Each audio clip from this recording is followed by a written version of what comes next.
Far away, mate. Far away. We're there. We're as live fucking gets. Yeah. So, And that's just us, hey. That's just us as people, man. Live. Right. Wild Yeah. motherfucker. So, oh, make sure this shit's going. All right, that's good. Let me get the link up here.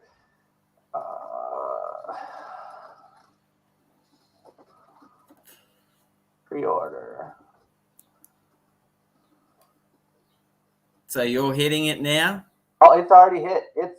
Look at you. Anyone out there listening, go. Theater 7, bang. It is fucking going. It's up. Sir. It is all out there in the ether and whatnot. You know what I mean? Yeah. Out there. It is out there. How's it going, guys? Coming to hang out with us, two wild and crazy guys.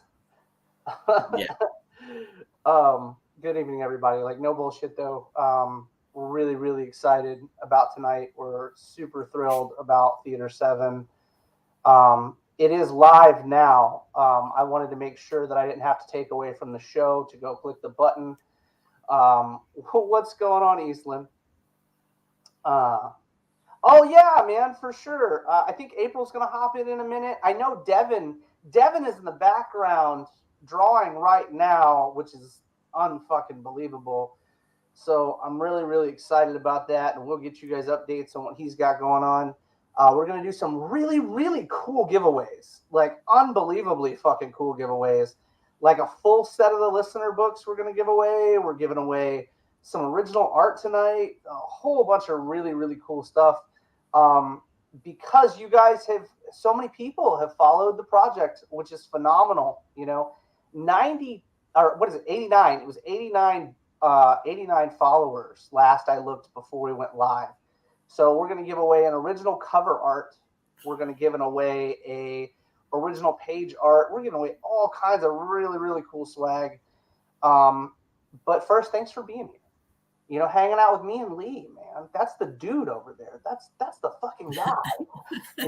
So we're hanging out, shooting the shit as usual, talking about comic books, talking about Theater 7. Holy shit, we're talking about Penny. And I feel like, man, Lee, Penny's been something that we've been like talking about now for a while. Like, she's been something in the background that we've been, shooting the shit about here and there. Dropping little hints about the character, what the character would be doing, what's going on with her. But man, she's fun. Whoa, wrong one. She's a whole lot of fun. And all the kids at home are crying now. They're like, did I just see that? Why did you click the wrong one so early? No, we absolutely love Penny. Penny is the epitome. JT Malloy, who has a really, really cool Kickstarter exclusive cover for this campaign. JT said it best. It's that girl that every one of us wanted to date in the 90s.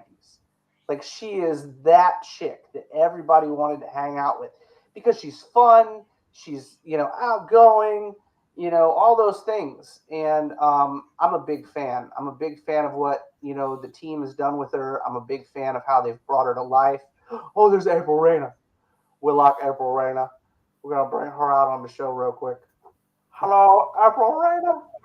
Hello. Well, hello. How you doing? How's it going? Yeah, good, mate. Good.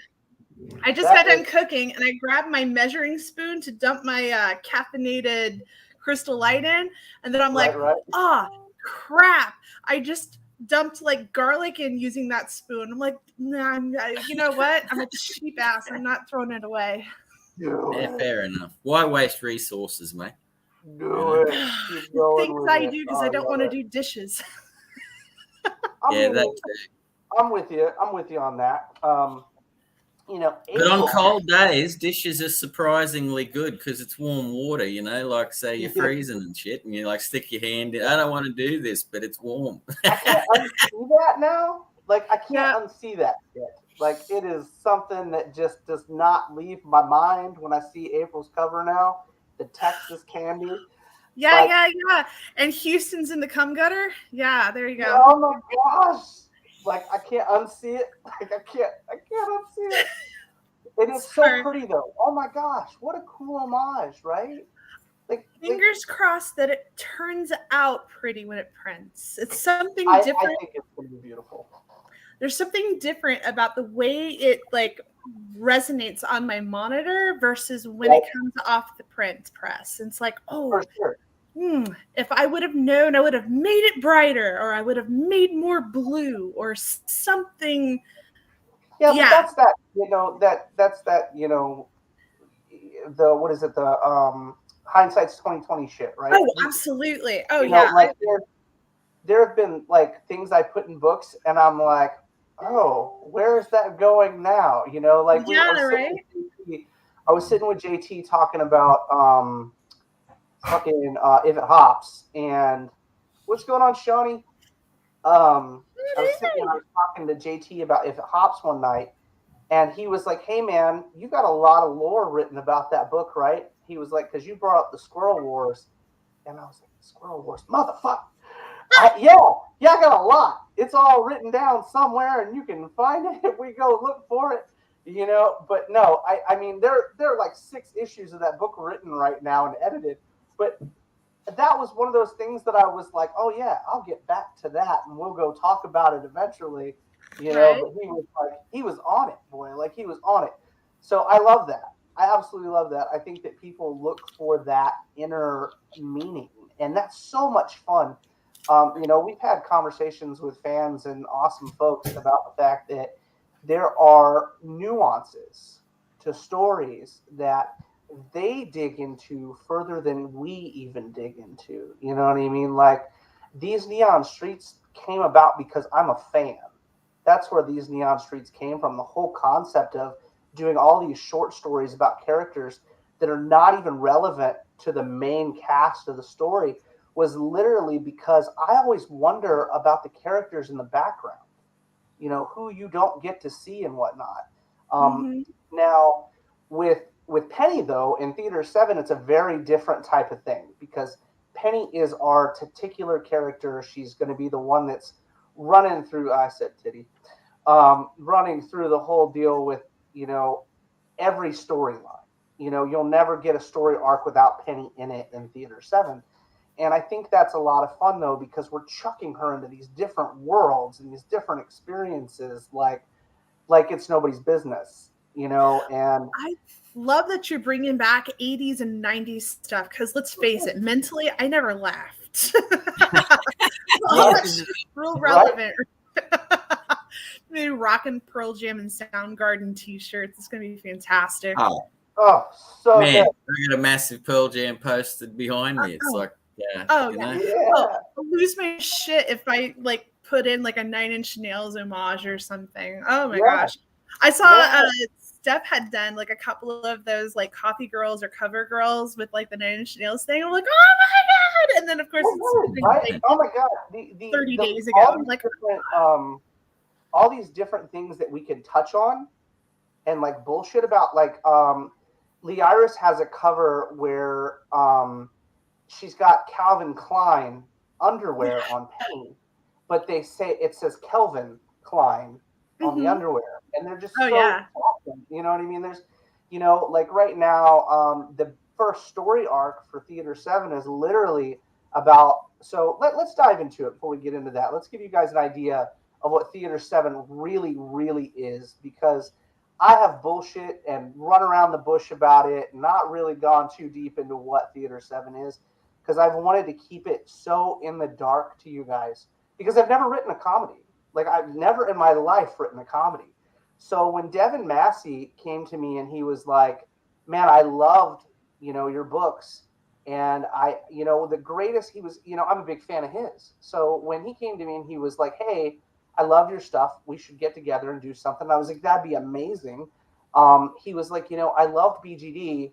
Absolutely loved it. I forgot I was reading about dinosaur people. And that's one of the best compliments I've ever gotten in my entire life on anything I've done.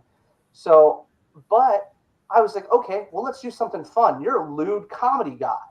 I normally write action, horror, suspense. I normally don't do comedy. So it was a very cool thing for him to be like, well, I trust you to do this project. I'm really excited about it. He used to work at a theater. when he was a kid. So it was a really cool concept. He's a big movie buff.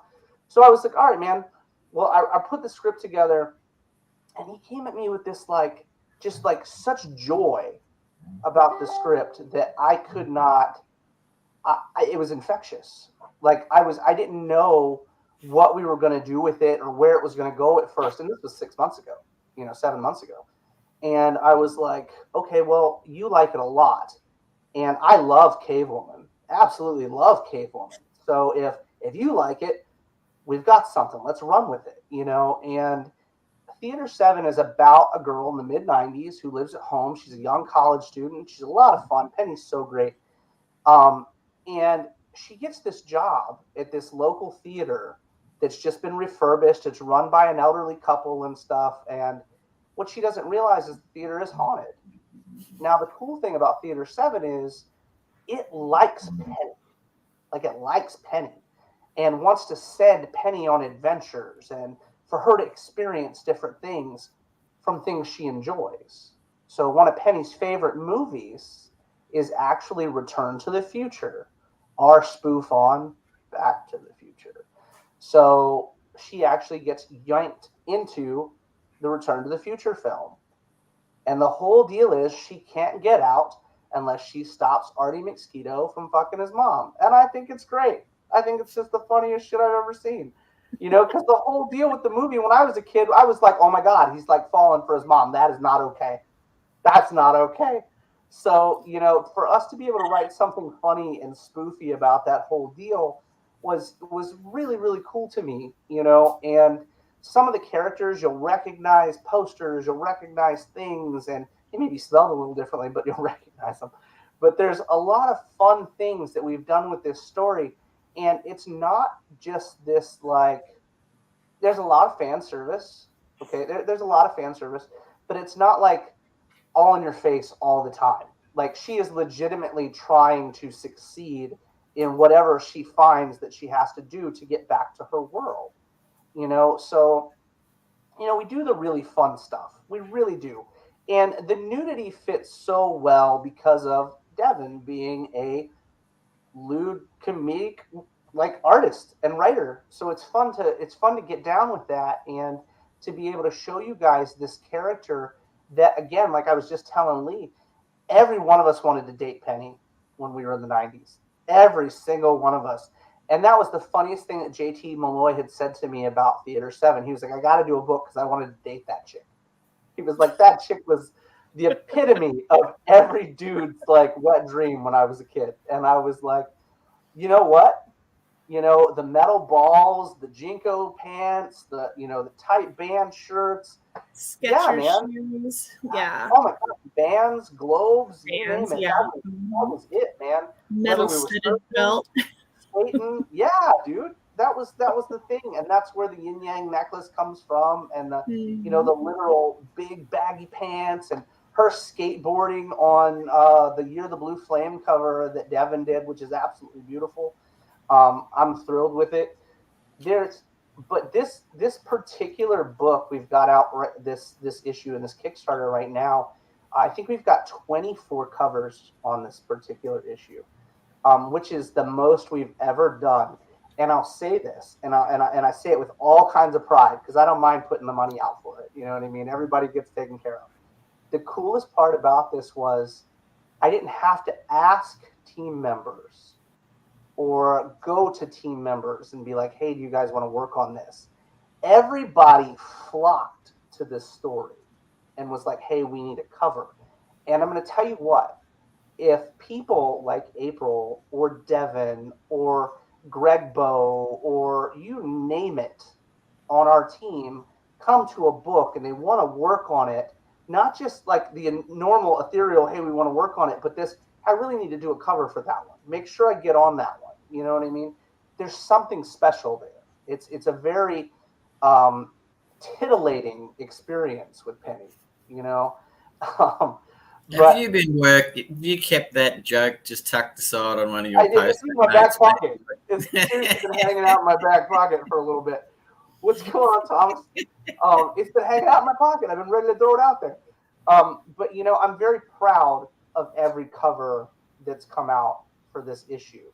And I'm very proud of everybody in Ethereal right now, especially because what a lot of folks don't know is, and I've joked about it and I've talked about it a little bit, but we've literally gone rim shot. We've gone from publishing every 6 to 9 weeks to every 3 weeks. We literally have a pre-order out every 3 weeks now. I appreciate that, Thomas. Thanks, man. It is a pre-order every 3 weeks, and that's everybody working their asses off to get this beautiful product out. So because we're trying to be there. You know, we're gonna get where we want to be. I'm letting you guys know ahead of that. That's happening. But it's the coolest part about it is no matter how much work our team members have, they still bust balls to come out and give you guys incredible covers, incredible story. And if you go to the Kickstarter and you look at it, you'll see a bunch of black and white covers. That's not because people didn't get work on time. That's because people have been busting their ass because they've got 3 more Ethereal covers coming out in the next 60 days. You know what I mean? It's literally everyone is putting in all this hard work. All the covers you see that are black and white will be colored within the next 4 to 5 days. That's because our colorists are busting their balls. You know what I mean? Well, proverbial, because not all of them have them. But the lady balls are also very important. I'm just saying. The lady balls are being busted as well. And everybody's doing such a phenomenal job. I'll give you guys an example. We've not only been putting out a new Kickstarter and a new pre-order every couple months now. We're on 11. This is our 11th Kickstarter in 16 months, 17 months now. And all of them have fulfilled. None of them have been late. All of them have 100%ed, every single one of them. I'm very proud of that. For a new company, that says a fucking lot in my book. And that's because the team is goddamn amazing. I mean, everybody's so incredible. And from the letterers to the editors to Lee hanging out, talking shit, and making sure everybody knows the stuff exists, you know. But one really cool thing that we've come to do is we've started adding previews for our new IPs on the Kickstarters. And if you go to the Kickstarter now, you'll see the preview for Fallen Leaves. Fallen Leaves is another first for us. I've been writing campaigns for World of Darkness, Dungeons and Dragons, oh my gosh, Pathfinder for 10 to 15 years now. I was writing them professionally in my early 20s. And when I came to my notice, that's fucking dope. Funded in 18 minutes. I'll take that all day. Thank you, Shawnee. What's going on, Raven? How are you, bro? Nice. Hi, Raven. Man, that guy's a bad motherfucker right there, too, for sure. Oh, no, sir. No, sir.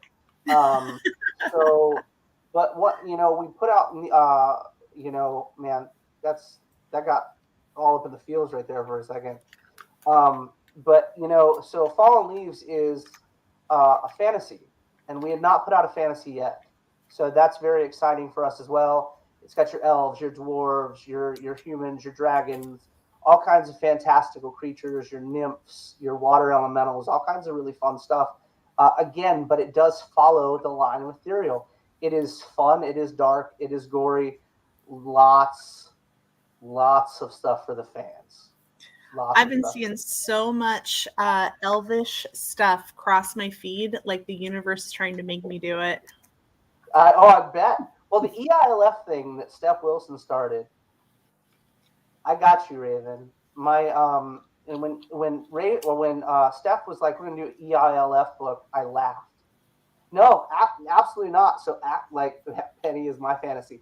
You wait till you see Penny's fucking pillow. But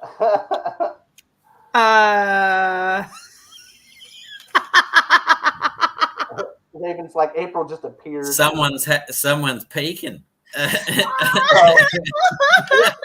when you guys see the actual Penny pillow, like we have not showed any Penny pillows yet, because it's pretty intense. It's pretty intense. Season 2 of Pillows drops next month with BGD though.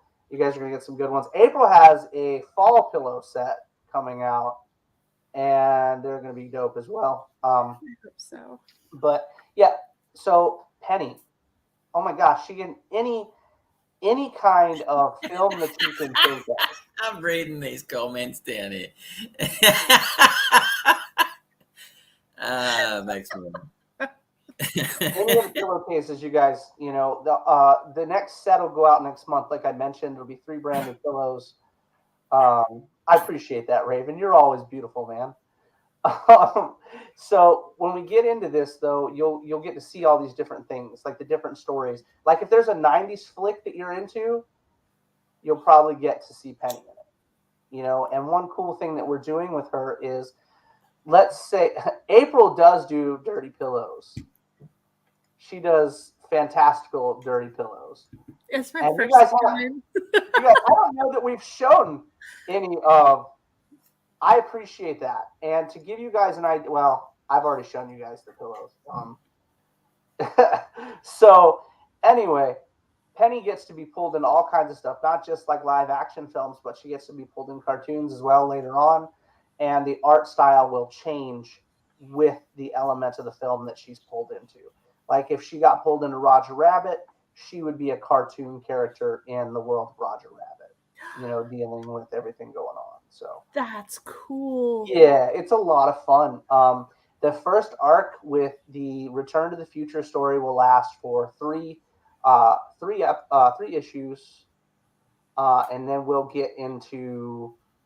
Oh well, hey, cool. Let me show you guys this. I'll let you guys have the floor for a second. I just got a piece of artwork I'm supposed to show you guys that we're going to give away. So give me one second. Very good. I apologize if anyone's out there wondering what I'm chuckling at. There's just comments that I can read off to the right-hand side of the screen, and there's some amusing things coming through. So, yeah. I reckon that's pretty good, though. Like, what did it take? 18 minutes to get, to get it sorted. Like, what's right. That's your record for you, yes? Yeah, that's the last one we did that fast was BGD 1, and it was BGD 2, and it was 22 minutes. Nice. And you had twice as many people sign up for notification of launch. Said that is also spectacular. For sure. Absolutely. Very, very, very grateful. Pushing con stuff both East Coast and West Coast. So it's pretty cool. It's nice to see the numbers. For sure, absolutely. Here is the one of the pieces we'll give away. This is actually Devin is actually drawing this right now live, but he doesn't have a camera or anything, so he's talking to me back and forth. But we'll be giving away that Penny after he inks it. Nice. So really, really cool, phenomenal stuff. So like. What was your favorite 90s flick? There he is, right there. What was your favorite 90s flick there, April? I am thinking. Okay. I remember, let's see, what was I? I graduated in 99. But right before we graduated, I think it was like 97, we went to the theater like 4 or 5 times to see Titanic. So I have a feeling that would probably have to be the number one for that. And then I don't know. The 90s were such a blur as far as like going to the theaters, but I just remember I was very much a cartoon kid. Like I was all about the like Don Bluth films and Roger Rabbit, Secret of Nymph. Like that stuff was just on repeat all the time. Oh, The Little Mermaid. Well, I mean, that's cult classic. Oh yeah. Well, I mean, I think it was 93.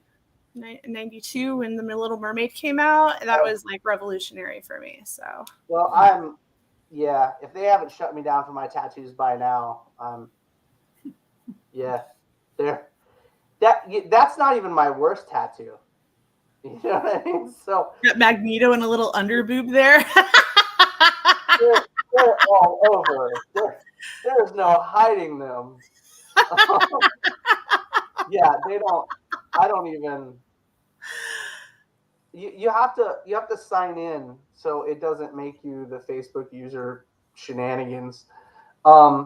But speaking of Titanic, here's JT's cover. Yes. His Kickstarter exclusive. He did a funny spoof on Titanic called The Boat That Sinks. So we may have to do something with that just because it was really funny. When he sent it to me, I was thrilled with it. But the cool thing is, if you look at this particular cover, there are so many things, harkening back to when we were kids, that it's just like, I love it. I'm thrilled with it. This is a limited Kickstarter exclusive. So what that means is anybody can order it, right? But you can only order it on Kickstarter. I'll never print it again. So make sure you get yours now, or you'll get an AP from me or him later. Those are the only ways you'll be able to get this book. So however many people order it is how many the print run is going to be. Like, that's it. So I'm really, really thrilled with that one. Good Bunny Lee, what was your favorite 90s film?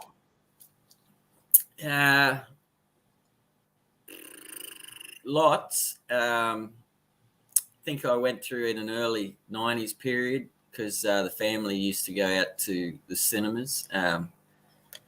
I remember Terminator 2 being a big movie and really awesome, like when you were like 14, 15 sort of thing. That was, that whole opening scene in the bar and stuff was, like pretty iconic and cool. I need your clothes.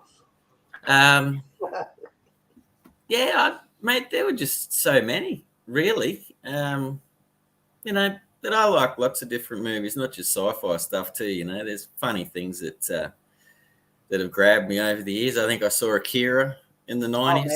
Oh man. Like anime. For sure. Mind blowing. I'm sure there's a million more. They just don't spring to my mind. It was such a good period of time, the 90s. Let's reflect on that for a moment, because you had some wicked music coming out. Things were pretty good back then, man. I like that time. Oh man, music, movies, books. Oh my God, novels at that time period. Mm-hmm. Just the coolest stuff. We've just had Russ come in. Russ is a member of Team Ethereal as well. We just had Rodney Fight come in. Also another great member of Team Ethereal. We love those guys. Rodney just did a great Greed cover. Russ does all the graphic design for the Kickstarters. Phenomenal folks. There is so much cool stuff going on with Penny, right? And Tina, we love Tina. Tina's great too. The other half of the Fike, we love them. They're great people. Right. But there's so much going on with Penny, right? Because when you take this chick and you drop her, who's this sweet, just like infectiously sweet individual, and you drop her into her favorite movie. Now, the funny thing about Penny's adventures, and, I took a little bit of this and a little bit of that to make things funny with this character and what she was dealing with. So, like, when she goes into the films, right? Like, you had to have this dramatic entrance when she got into the films. So, of course, me being me, she has to show up naked in every place she shows up. So now she's got to find clothes, and people are looking at her like she's crazy and shit. And what if she doesn't even speak the language of where she showed up? And she's just like, poof, here I am, busty blonde chick, and I have no idea where the fuck I'm at. It's just all kinds of slapstick humor. You know what I mean? But everybody will be tripping over themselves to help her. That's exactly right. Absolutely. We know how this goes. It's part of the fun, man. Okay. Thanks, Oscar. Appreciate it. Go ahead. I was just flipping through 90s movies, getting myself reacquainted. Romeo and Juliet, totally amazing when they did that adaptation. Wow. Mm-hmm. For sure. Apollo 13. Oh, dude. Oh. Mm-hmm. I think we got MIB. See, okay. That was a cool movie, man. I like Tombstone. What a cool flick. One of the absolute best, though, right? Sandlot. Val Kilmer in that was awesome, man. He shone in that movie. He was really cool as Doc Holliday. Oh yeah, man. My Girl. Of Mice and Men. Oh yeah. And man. she totally made that spoopy thing. on Facebook the other day, and I was just like, man, that's cold. You can't, no. Thomas J with all the bees around. I'm like, oh my gosh, for sure. That was not nice. It's too soon still. That whole deal, right? Oh my gosh. You know what's funny? Speaking of the Huckleberry thing, and I'll drop some knowledge on you guys because most of you guys have a lot more film knowledge than I do. But Huckleberry was misquoted by Val Kilmer in the film, and they ran with it. It's actually Hucklebearer because those are the dudes like pallbearers that would walk your casket. So he's like, hey, motherfucker, I'll kill you and I'll take you where you're supposed to be. Mm-hmm. That was the concept of it. And then when he fucked up and he's such a good actor, they didn't want to run the scene again. So they were literally like, that's great. We're going to go with that going forward. So one line goes through history like that. You know what I mean? And it was just the coolest thing. Speaking of cool things, though, let me show you guys this awesome ass page colored by, oh my gosh, the incredible Dan fucking Kemp, who is doing all the colors for Theater 7. Love this page by Devin. Just love it. One of the coolest parts is this guy has never done a colored book before. So to be able to take somebody out of their, their normal wheelhouse to show them that, they do fit in other realms was also such a really cool experience. And man, when we talked to Dan about the colors, I was like, there's no way that I'm going to put, Dazed and Confused was fucking incredible. And I was like, there's no way I'm going to get this powerhouse fucking team on a book, right? Because you're talking about guys that have been doing this for quite some time and both have their own careers they've built in this. They're absolutely phenomenal. And it's cool when you can get one amazing talent together, right? It's cool when you can get an amazing artist together or an amazing artist that colors their own work. But when you can find a really good sequential artist, which is the hardest part about this job, I don't give a shit what anybody says. Not just for finding it, but finding a talented sequential artist or someone that is comfortable doing sequential art. You guys can take that shit to the bank. That's fucking Indie Comics 101. Finding your sequential artist. Thanks, man. I appreciate that. That fucking look. Oh, these neon streets is beautiful. But when Dan Kemp, if you guys have never seen his colors, look at fucking Spawn and you'll find Dan Kemp's colors. That's all I'm going to say about that. So then you've got Devin, who does these just beautiful, beautiful lines. But it was a lot of fun to go over this with him and to, talk about things and be like, hey, man, how does it work different in color than I do in black and white? Or how does it vibe with the artist? Do I do this part? Does the colorist do this part? And those were really cool things. And I'm very thankful for Bladen. Bladen Hunter is our art director. He's an amazing dude. Also, wonderful artist. He does like interiors for 3 of our fucking books. Does covers for all of them. Really, really solid dude. But when you go to tell somebody or describe someone how to do something in a way that they've never done before, but you've never done it either, it's like, whoa. You know what I mean? So you reach out to somebody on your team that knows. And that's one reason I'm so, so proud of our team. Because they do reach out to each other. They do reach out and go, hey, man, look, I'm curious about the character. Or, hey, man, I'm curious about what kind of clothing you'd put them in. Or how do you think the scene would go down? And, there are so many cool aspects about this. When you pick up an ethereal book, you can feel the teamwork when you put this book in your hand. And I think that's powerful. It's a powerful experience.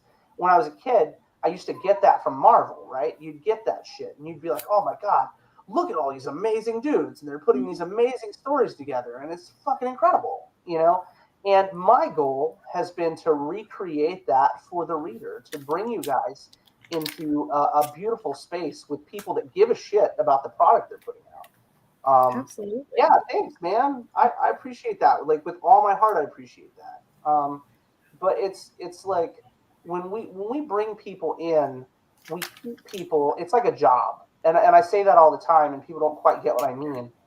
We don't keep people if they don't fit. If they don't work with the rest of the team, it doesn't work for the fans either, because you can see there's disparaging issues and parts that are problems if your team doesn't work, right? So it's a well-oiled machine as we go through this. It's like, man, who will fit with so and so? Who likes this? Who would work really well with this type of artwork? And whose colors vibe and they jive together, and it's so much fun to be able to pull these folks together. And a bunch of these cats you're fans of, and you don't even fucking know you're fans of yet. Like you have no idea. So like, look at April. Man, look, you've probably seen April's art and you don't even fucking know it sometimes. Like, there are cats in this company that walk around and have been doing this for 20 fucking years, 30 years, and you don't realize because they weren't the Herb Tramps, you know what I mean? They weren't the guys that were all over the news and shit, but they were still bangers, like bangers. So we brought all these bangers together to bring you guys banging content. Like it's something that they can all be proud of. At the end of the day, they can be proud of every line they put down on paper, every piece of color that went down. You are old. Whatever. You're old. Get out, old guy. Old guy. I can't hang with the young kids. I can't. Well, I try, but I'm all like, wait, I don't understand the acronym that you just used. I made my daughter spell something out earlier. I was like, what? Let me grab a page from Fallen Leaves, and you guys can check this out. This is Marcelo Salazar, who's also super, super talented dude, colored by the ever awesome David Acampo. And he's got a song, doesn't he? Oh, no, I'm not doing it. Whatever. You're not fucking with me this evening. So here's a page from Fallen Leaves. Fun, man. And I love it. I mean, that looks amazing. So much fun, right? I just realized that's from the inside of someone's mouth. Yeah, it's a dragon. Yeah, absolutely. Big ass dragon's mouth. That's page 1 of Fallen Leaves. Yeah. Okay, sure. I'm in. That's cool. Yeah, so much fun. I was just mesmerized by the spiral staircase and all that beautiful background. It's gorgeous. The moon in the center. Oh like God. I thought they were stalactites for a second, but yeah. Like, so good. Well. Actually, you know what? Here, I got you. I'll show you guys a dragon real quick. Super fun. Just super fun. Look at the detail. Like you can see the village all fucking burnt up and shit. That's so good. I'm thrilled with I did read the first script that you sent, and it was very cool. Right? It's a little. It's definitely traumatizing.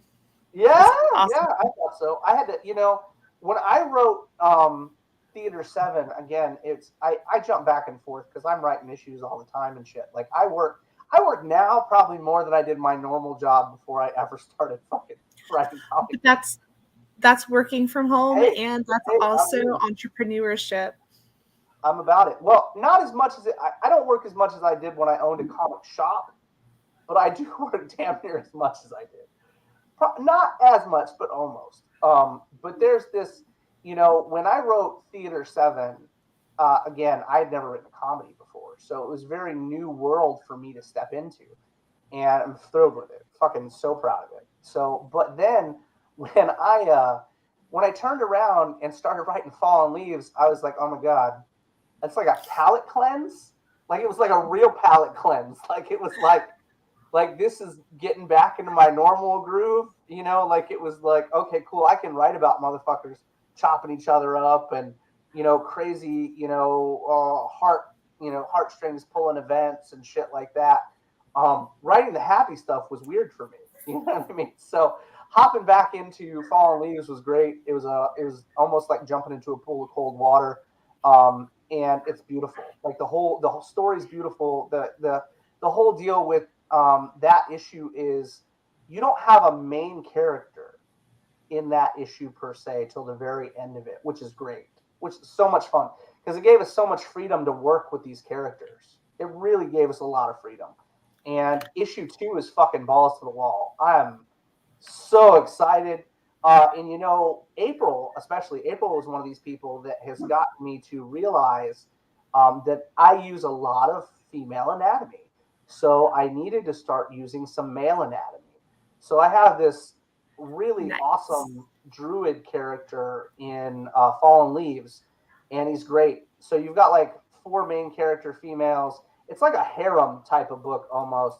And then you've got this old ass druid guy, but old ass druid guy under those robes is like, what do they call that nowadays? A snack? Yeah, he's a thing. So I'm learning. You know what I mean? I'm getting it. But so if we surpass and do better than If It Hops, does that mean that you're going to give us like another launch where you're going to be able to reenact in Penny's voice a reading? I don't know about all that, but I'll make the attempt. Oh, come on. What if we challenge you? Yeah. Be like, oh, it is. Yeah, switch into another character. If we break 17K on this fucking campaign, I will dress goddamn Penny's part and come on. And, I've got them pitched at all. We'll do it live. I will come on with the wig and the whole nine. I just blew my top. I'm all about it. Yeah. I'll get Rodney to come on. And I might ring in sick that day, mate. Just give me some notice so I can go and catch a flu from somewhere. Right, yeah. So what do you call it? I'll dub Rodney's voice over mine, and I'll lip sync Rodney's voice in the Penny voice. It'll be great. It'll be mad fun. Yeah. Oh my gosh. So another cool thing that we're doing right now for this, we started it last campaign. Actually, we started it with If It Hops, and it's something that's come up, and I want you guys to understand. So if anybody ever has any questions, feel free to ask any members of the team.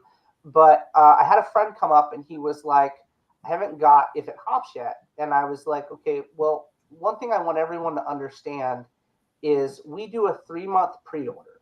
That's what our campaigns are. It literally talks about it at the very bottom of the pre-orders. It is a pre-order. So we're dropping just like Diamond does. If you've ever ordered from previews, you order 3 months out. That's how you order.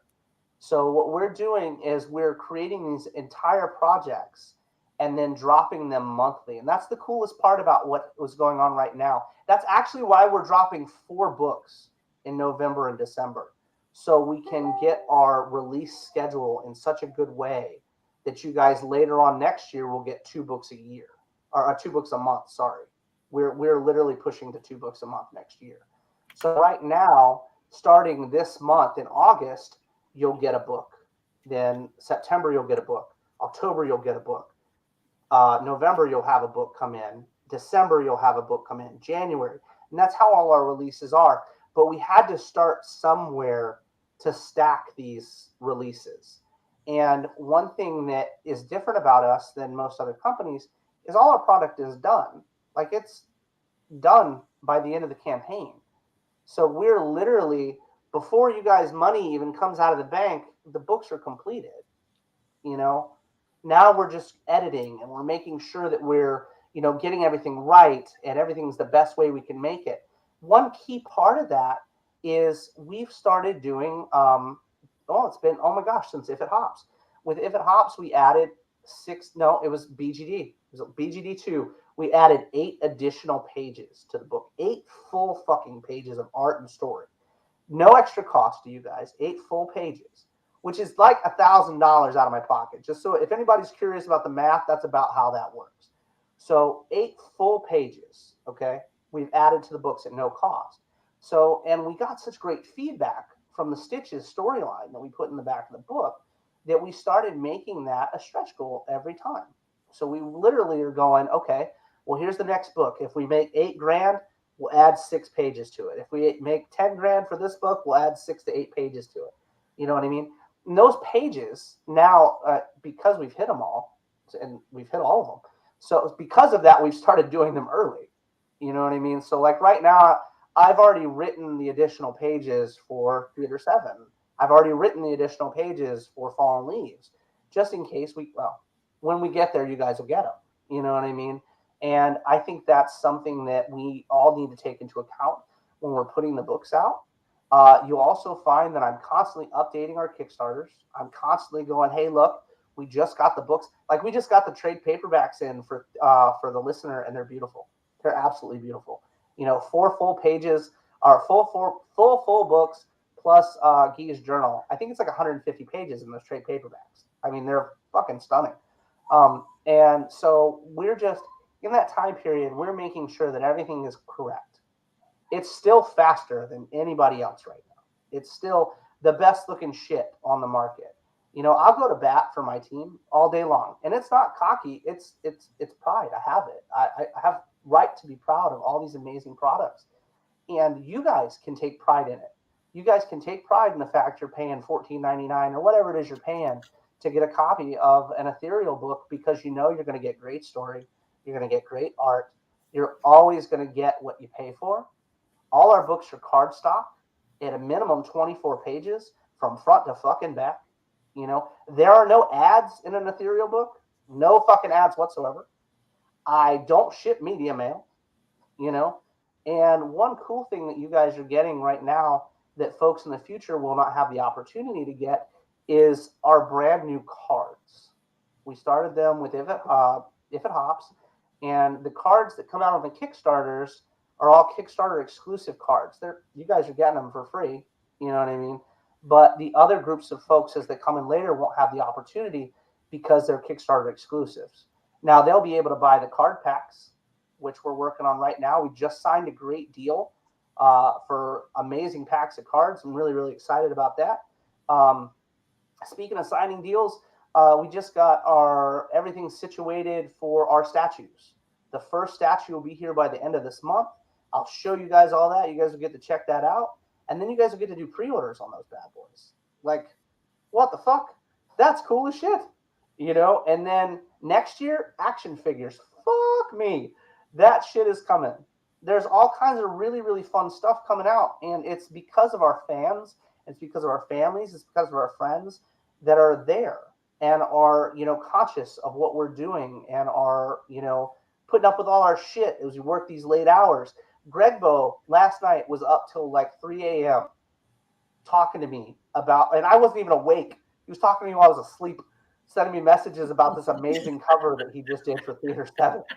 You know what I mean? And it's beautiful. Not sitting there, mate, expecting an answer. Like, how long did it take before they realized? Everybody on the team has done Somebody that. calls me and I have a full conversation, don't remember nothing about it. Absolutely. Or been like, hey, Dustin, I need your opinion on something, and my ass is not there.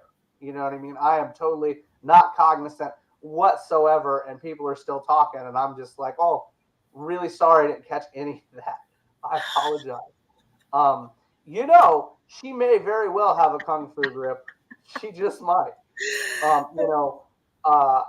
Here is one of the pillows, guys, for this season coming up.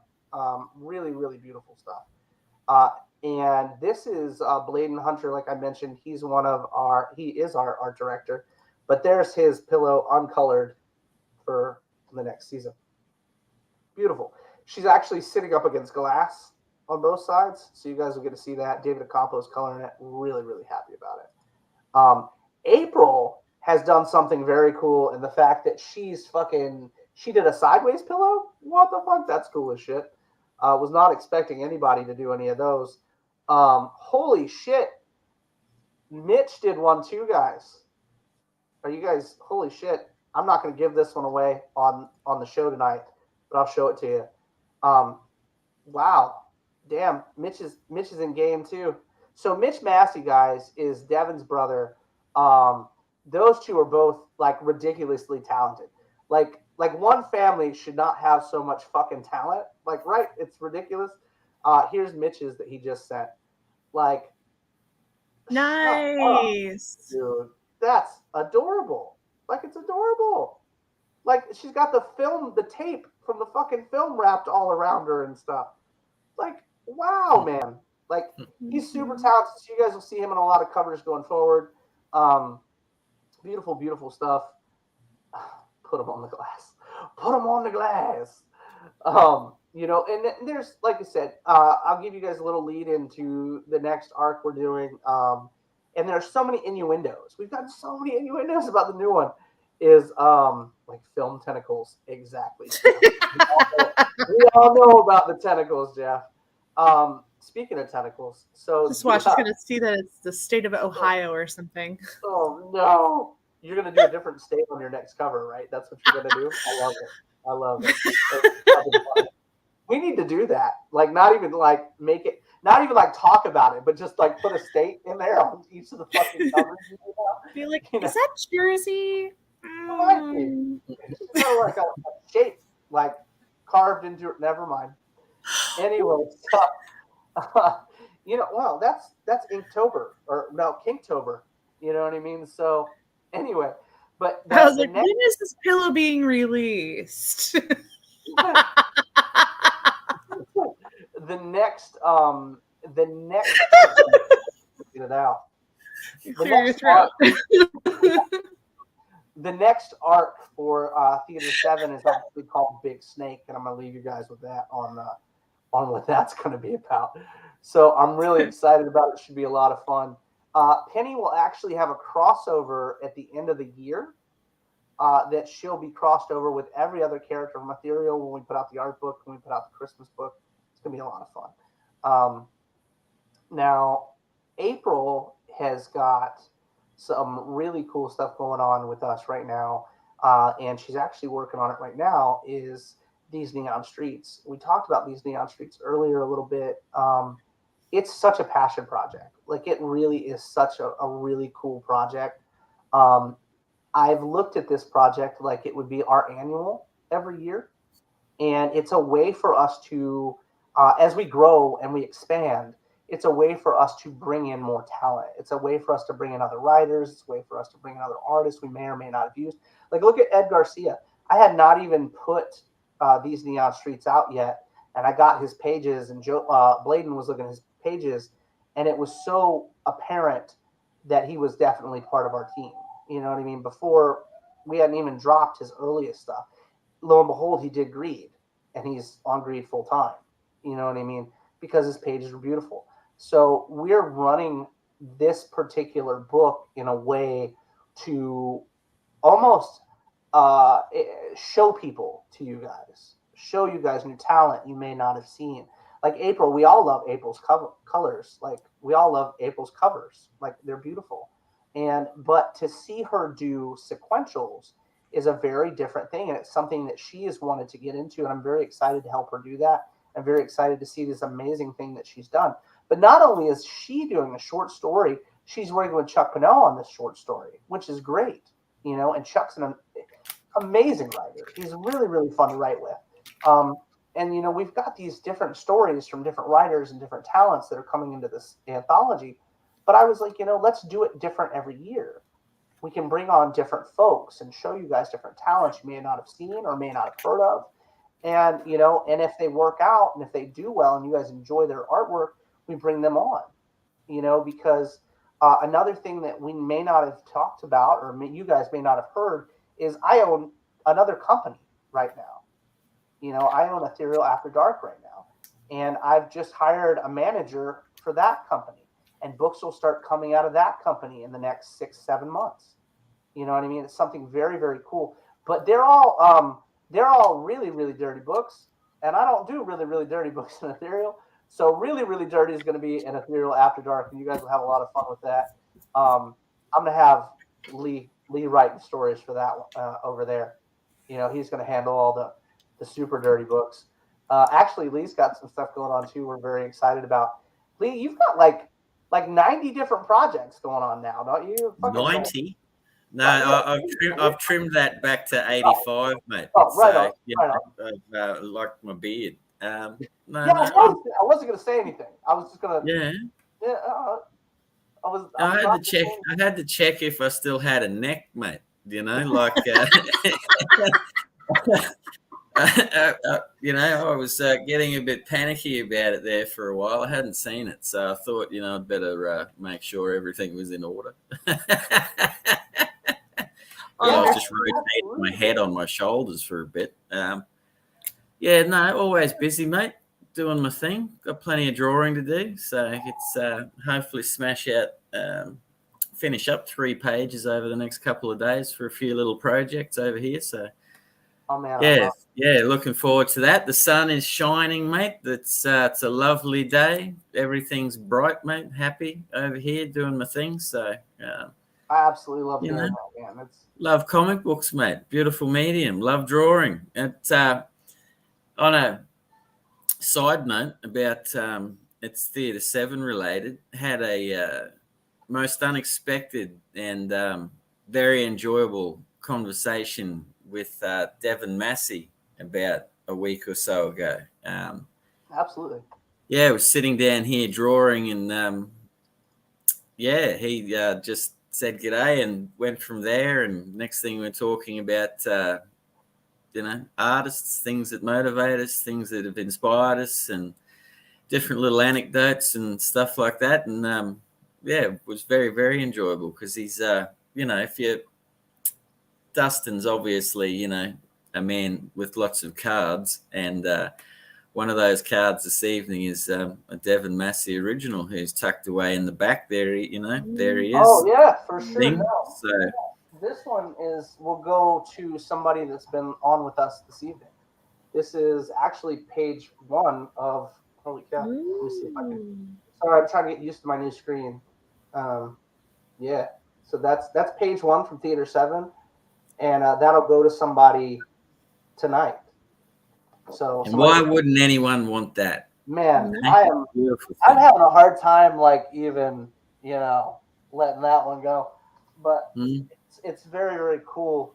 All kinds of badass stuff. Oh man, look, there you go. Talking to you now, my dude. No, it's good, mate. I love talking to different people about shop, and it's funny. That's just good conversation, mate. So try draw and hear while conversing. It was because sometimes the granny flat can be a bit quiet and stuff. So it's always nice to have a yarn to people and absolutely see what their motivations are, mate. He's got some pretty good stories to tell. I got a couple of them. I'm sure there's many, many more. Speaking of motivations, what motivates you? Oh, I like that. Well, I guess. I've always drawn, mate. Battle for Bustle motivates me. Getting through these projects. I probably took on a little bit more than what I should have because I was very excited about, I want to do this, I can do that, I can do this, but you stretch yourself a bit thin. So the last couple of months I've just been getting clear, prioritizing what I wanted to do, what made me happy, why I wanted to sit down here for, sometimes 10 hours at a time to, do this stuff. And I'm just slowly plugging away through, projects. A couple of them will be finished this weekend for future release, but then for the rest of the year, I'm going back to my baby, Battle for Bustle, because I haven't, I've done a center page spread, which took 2 weeks and nearly drove me mad a couple of weeks ago. But we do these things; it's a compulsion, mate. So it can't be explained in any other way, But yeah, you guys are like masochists, right? I did. Thumbs up with some of these. I did that a couple of weeks ago. Look at that shit. Fuck yes. Look at the love. Yeah, so that not believe in negative space. That took some time. Wow. So yeah, that's the center page spread of issue 5 of Battle for Bustle, and wow. I don't know. I decided I was going to add a holy crap! All right, I was wondering what I was doing while I was doing it. So I've decided to add more pages and just having fun, man. That's what motivates me. I learned. Yeah, I guess, absolutely. in the last period, if it's not fun, don't do it. So, exactly. Creativity. So, well, that's an amazing page. Well done, sir. Let's see what you got going on there, madam. Let's see what you got. Nobody wants to see Sneak that. on down there. Sneak it on down there. What you got going on? Well, this is what is currently on board. Oh, so but good. it's just a bunch of kids sitting, like, waiting for the bell to ring, so it's not terribly exciting. But it's still awesome. It's exciting to me. I got news hand for you. caught on fire. Oh, so good. Yeah. Dude, that is a really good layout, dude. Like, Yeah. oh yeah. It's good storytelling, man. It's good. I'm So out good. of practice. I've realized that a lot while doing this, but it's coming back to me slowly but surely. And I love this opening boat scene. Me too, for sure. Jeez Louise. Yeah, good pages. I am floored by everyone's, like, all the, like, one cool thing about being a publisher and or a writer is the mess that I have. The mess. Is to see what's going on, Kevin.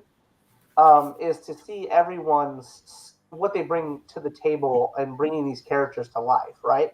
Because when you create a character, you have an idea of them, all right? You have an idea. When we started doing BGD, all of our character designs were just my writing and describing these characters by word. You know what I mean? Like, Bladen had never seen it. He didn't have character designs down or anything. It was literally just going by the written word. And I think that's phenomenal because everybody has gone that way. You know, BGD has been out so people can reference and all kinds of other stuff when they want to. But it's really, really cool because when we start a book, I send everybody the PDFs that want them. Like, I send the whole team the PDFs so they want to read them, you know. And then at that time period, mind you, they have no idea what the new characters look like. So if they decide to do a cover or anything with a character they've never seen before, it's a really, really interesting thing to me because we don't, like, all our covers. I don't really get in there and tell people what I want. And that's really weird, I gather. I understand. It's really, really strange. But I have this, like, underlying faith in everybody that we bring on. And everybody laughed at me about that shit at first. But I really do. I believe that if you're on the team, you have the talent to bring these incredible characters to life in your own vision. So I'm never going to be like, hey, you know, I don't care for that cover because it's your talent that's bringing that character to life on that cover. The one thing we do is Bladen is great about it, is he'll help out with anatomy or, you know, he'll point out something because sometimes you don't see the forest for the trees because you're so deep into it. You really don't. You know, you'll miss things. And I'm not that guy to do it because I'm like, I get all goo-eyed over every beautiful piece of art I see, right? So I have to have that one voice of reason go, hey, man, that snout ain't right. We got to fix that. Or, you know, there's, you know, or that knee joint is pretty fucked up. We got to fix that, you know? So I'm very grateful to every member of the team and what they bring to it, if that makes any sense. Like their experiences and what they've done and what they've seen, you know, because my opinion is your greatest work is the work you're working on right now. That is how I view our team. That's how I view the books that I write, the IPs that we put out. Because absolutely, dude, celebrate fucking talent, man. And man, right? Like I'm about that because, like, every book we put out, every issue we put out, if you look at it for each IP, is consistently getting better. And that, you know, I thought that'd be hard, right? But when you bring on amazing people and you give them an amazing world to work in, and that's not my words. I don't toot my own horn. That's other people. But when you give them places to play and they can go and do their thing, they grow. You know, they grow as artists, they grow as creators, they grow as people because they're getting to work with different mindsets that they may not have ever worked with before, or character archetypes they may not have ever dealt with. And for you to give them free reign in them gives them almost a challenge. to meet or exceed the expectation they set for themselves. And you can ask either of these amazingly talented people that are on the show right now, if they don't beat themselves up worse than anybody.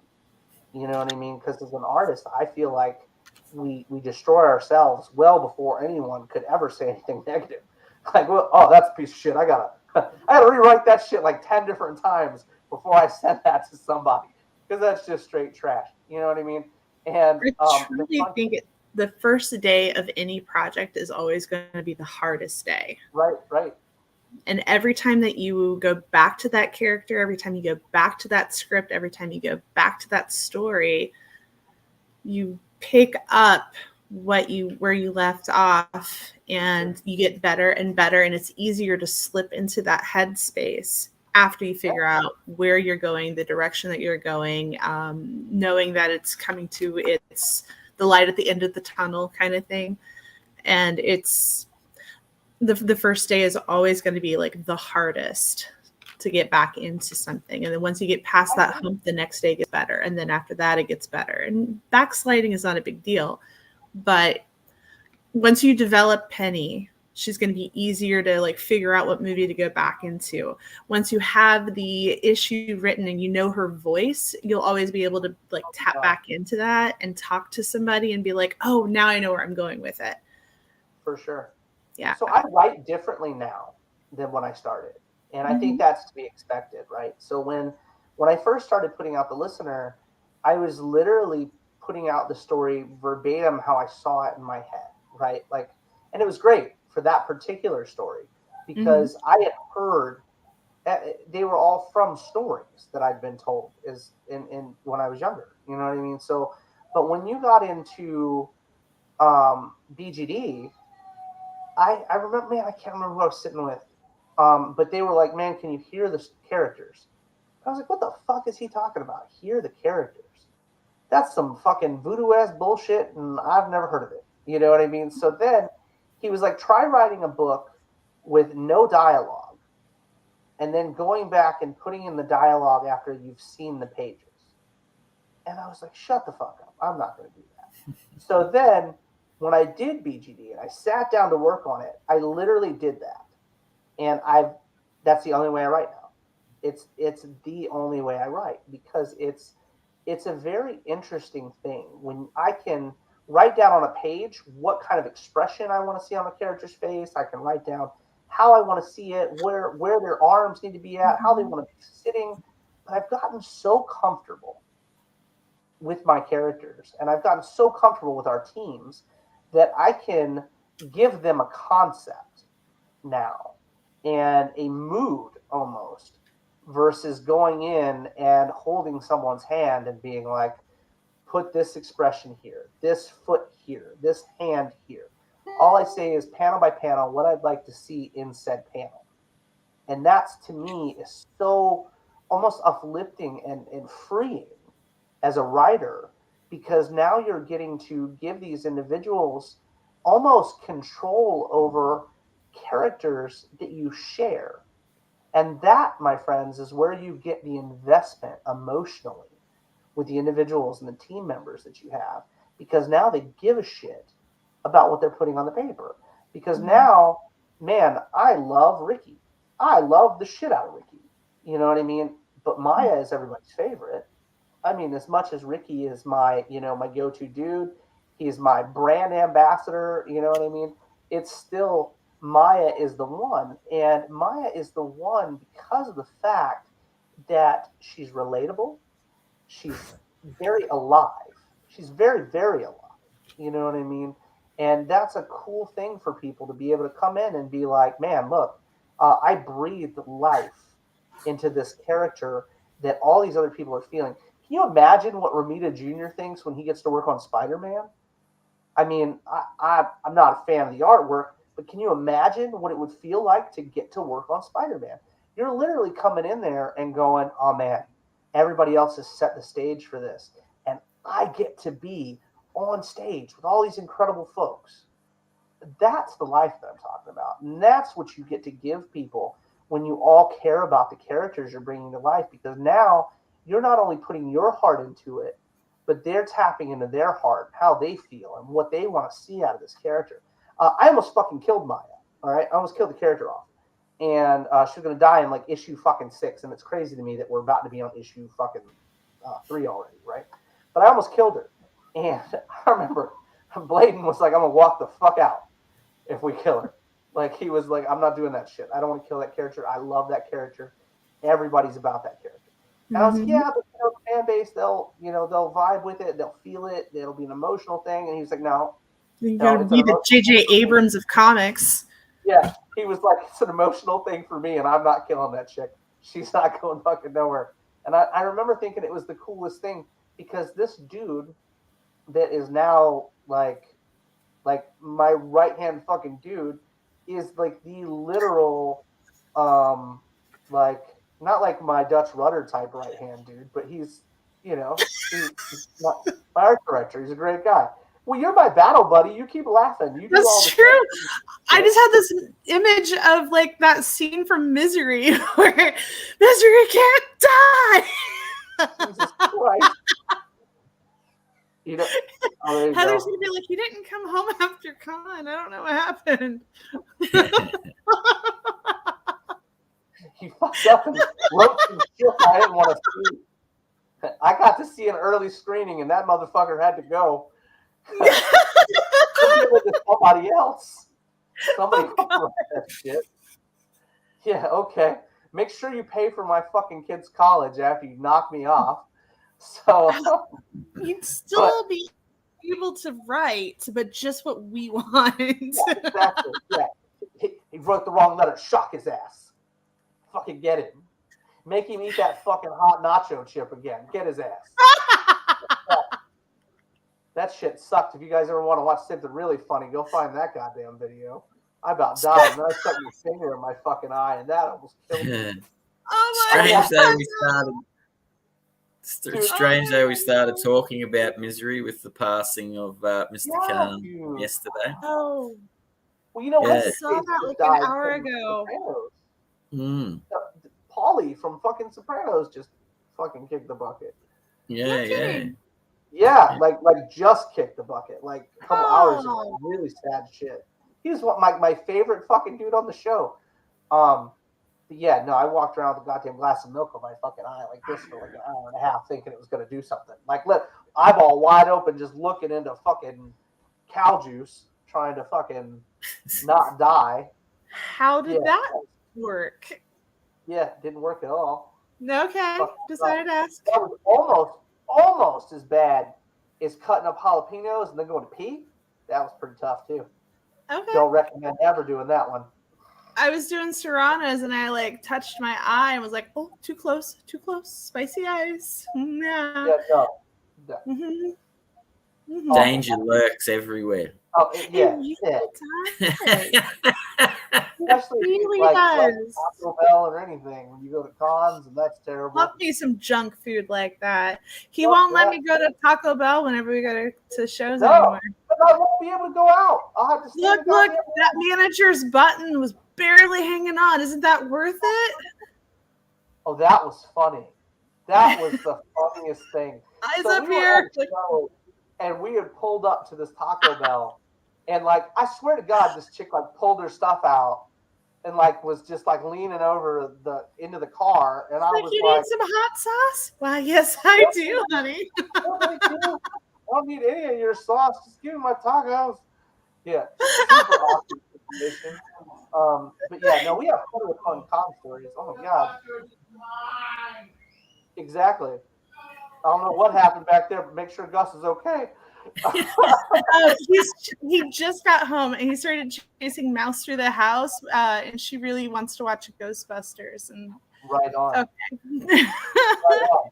So, but yeah, no, there's really cool things. Speaking of cons, we've got Vegas coming up. We've got fucking goddamn 90 tables at Vegas, just about. No, we've got 3 tables at Vegas. I'm really, really excited about it.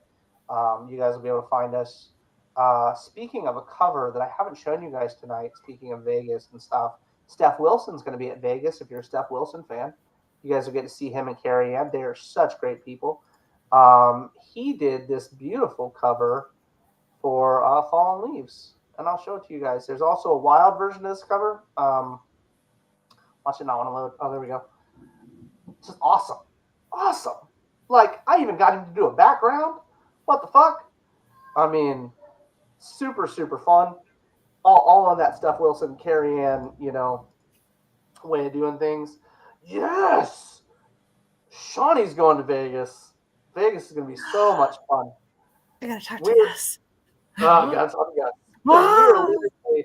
We are literally Carrie to the damn background. We are literally staying in the hotel. Like, we are staying in the convention center. So I'm very thrilled about that. What's going on, Keith? Keith was there when the Taco Bell lady was, trying to do some shenanigans in the window. Jeff the confidence of that button. Yeah. Like, there is no way that one button was going to save those double Ds at all.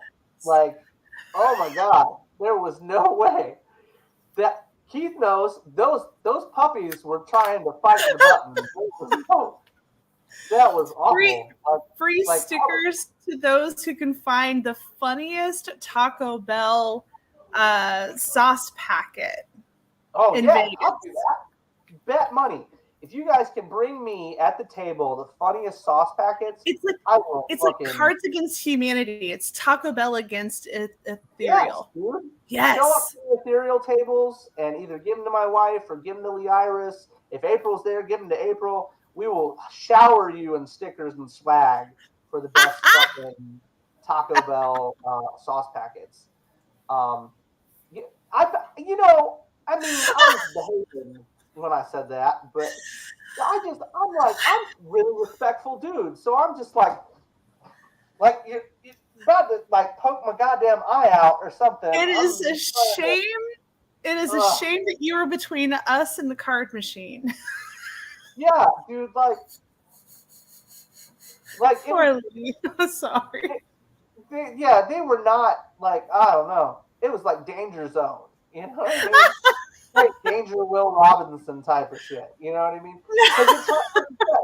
You're trying to be as respectful as you can possibly be, but they are like nipple in the ear almost, you know what I mean?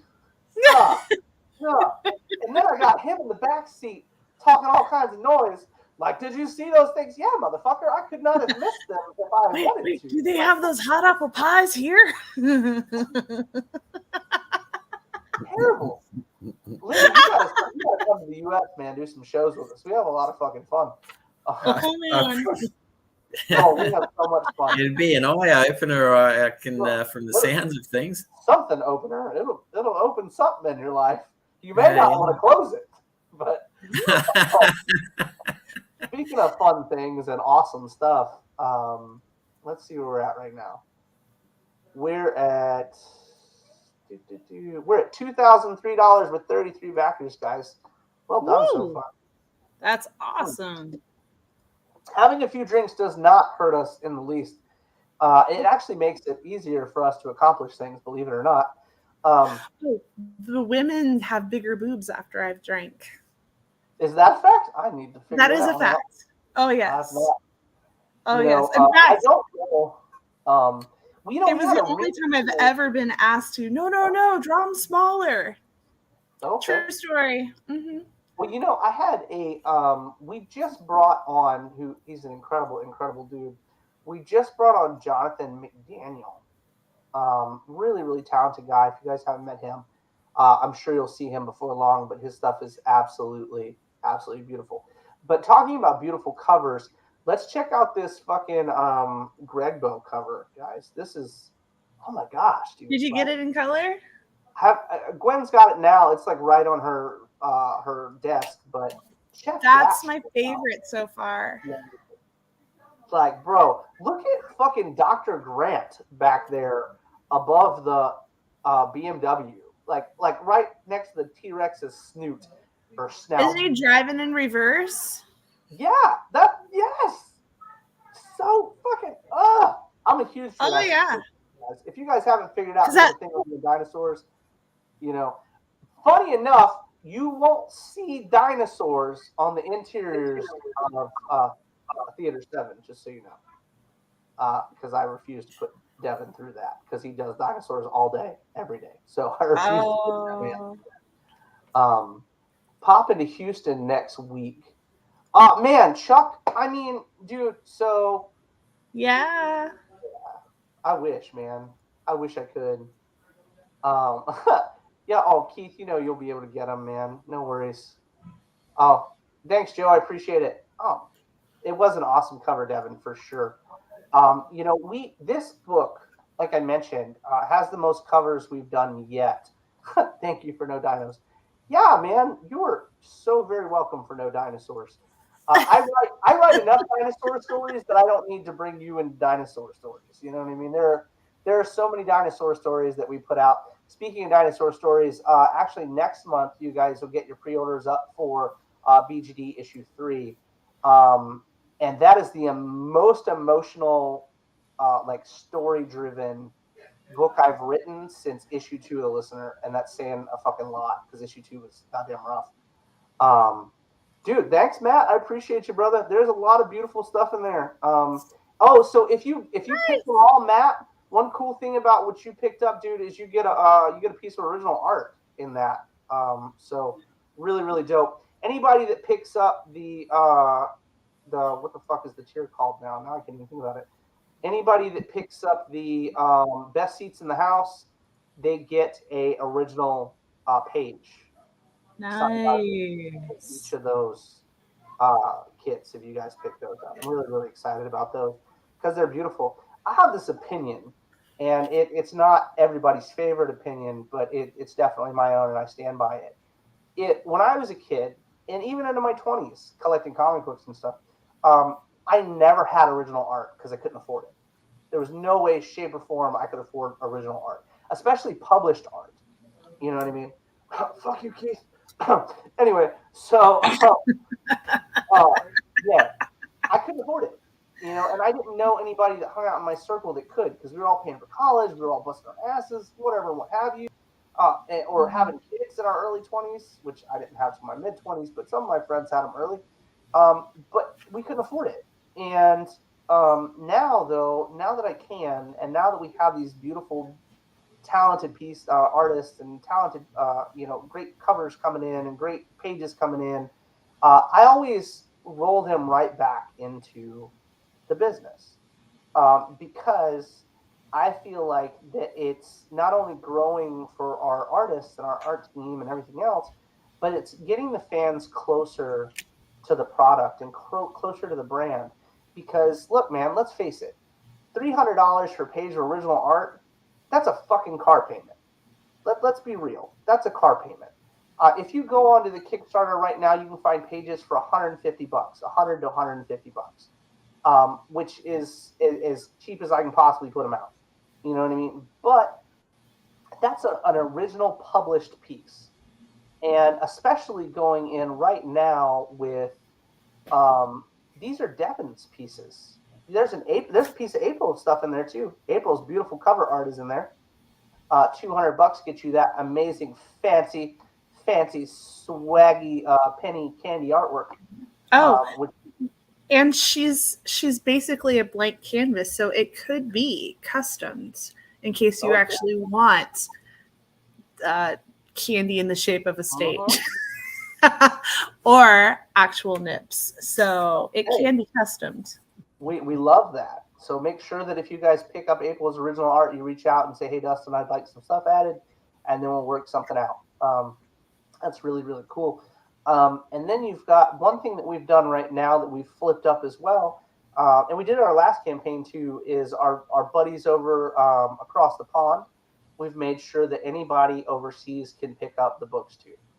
That was something that was hard for me to, it was real hard for me to swallow last November when they raised the shipping rates coming out of the U.S. and other countries. It was hard for me to be like, man, fuck, I'm real sorry. I can't send you books. So right now, you guys can order from any country in the world, Theater 7, which I'm so happy about. Like, I'm unbelievably happy about it. So going forward, you've got Penny going in all kinds of different movies. You've got her, the fucking Highlander of characters. You know what I mean? She's going to be all different kinds of places, dealing with bad guys, dealing with funny situations. Yeah, she is definitely looking right at the logo. She's a great character, Keith. Like, I've had so much fun with her. For any of you that have read any other Ethereal books, this is in the same line, but it's funny.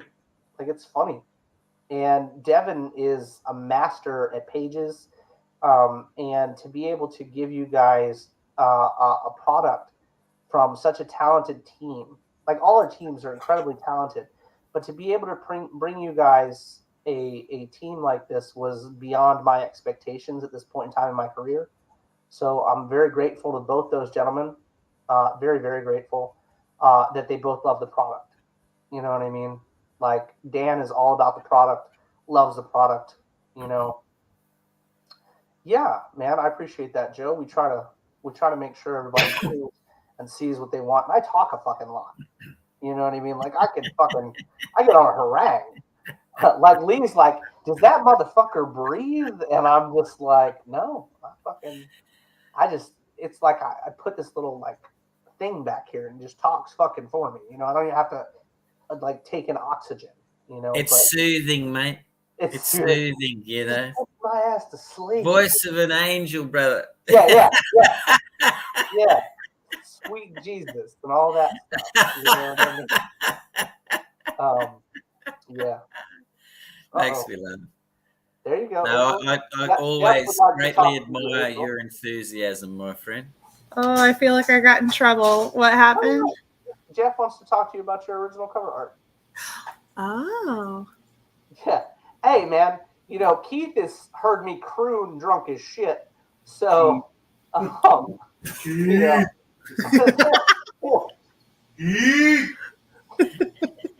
you, Gus. You're crooning.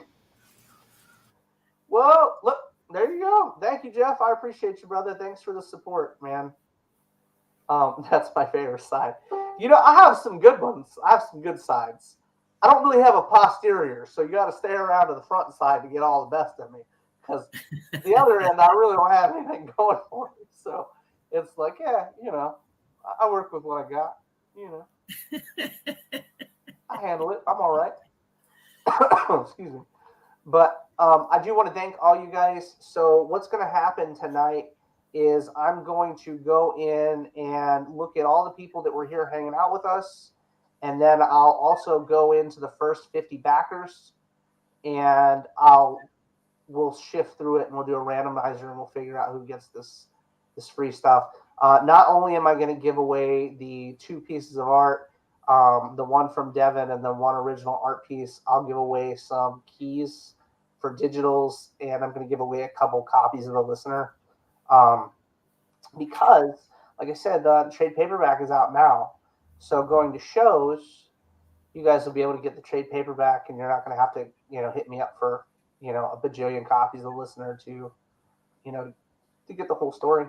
We're really, really excited about that.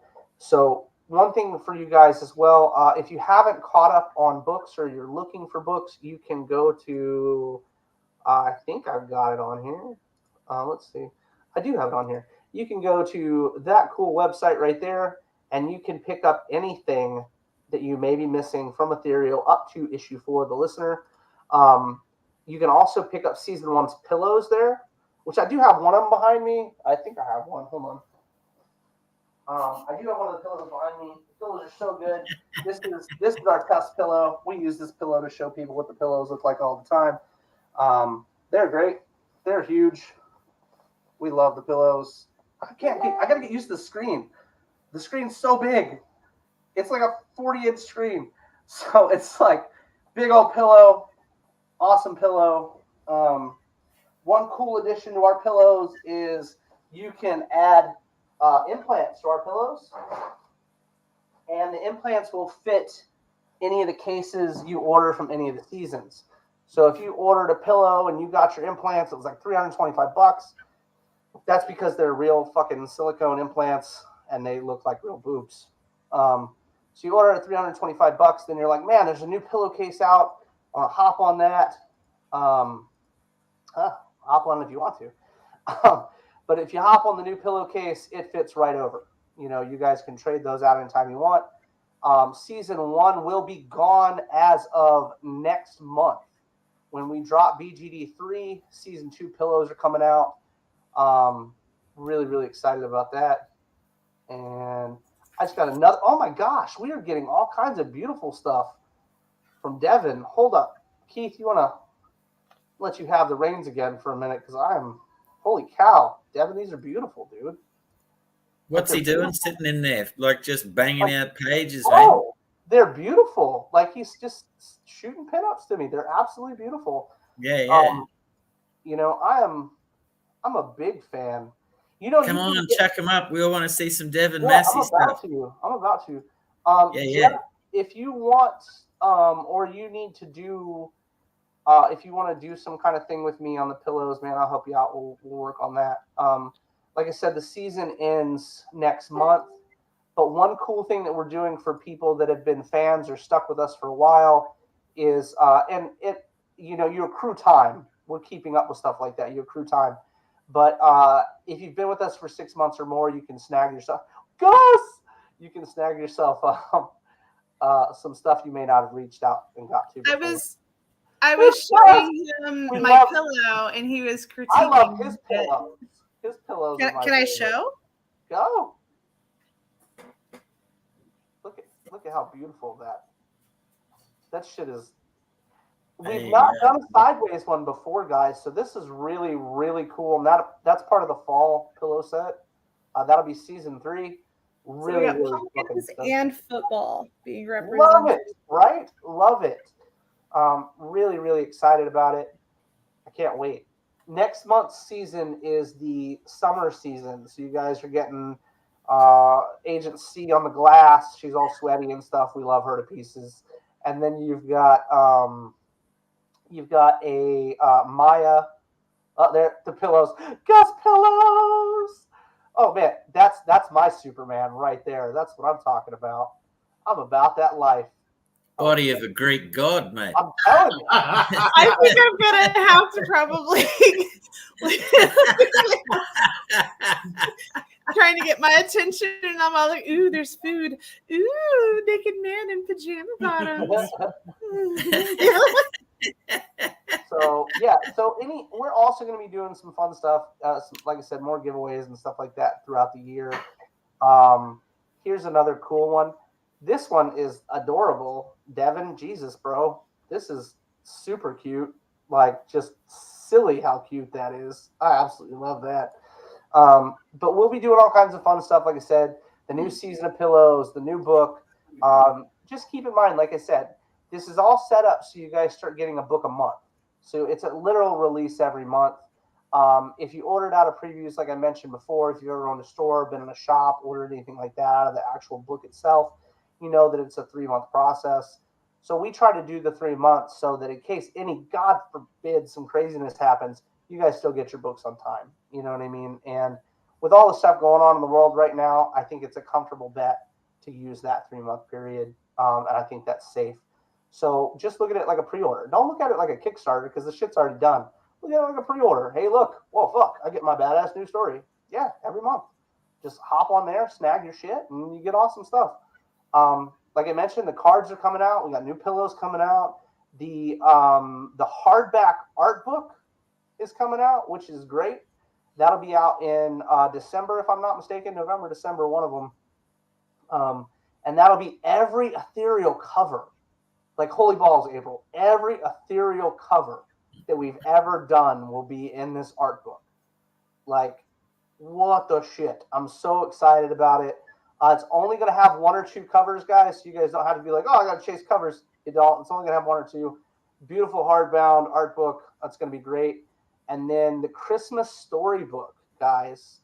All the ethereal artists are going to get to do pinups for this beautiful Christmas art book that we're doing. It's also going to have an 8-page mini story in the front about all the girls from Ethereal and their year. So it'll be a recap of what we've done throughout the year, where it is they're giving each other gifts. Trevor's handling a lot of this, so you guys know what kind of gifts we'll be getting. But I'm thrilled about it. And if you guys are fans, you guys will be thrilled with it too, because everything we put out is geared toward the fans. And I love that. It's like fucking Christmas for me when you guys get books, because I'm like, so cool. Somebody said it was pretty. And I just do this little like heebie-jeebie dance thing around the house, you know what I mean, when nobody's looking. And I'm like, oh yeah.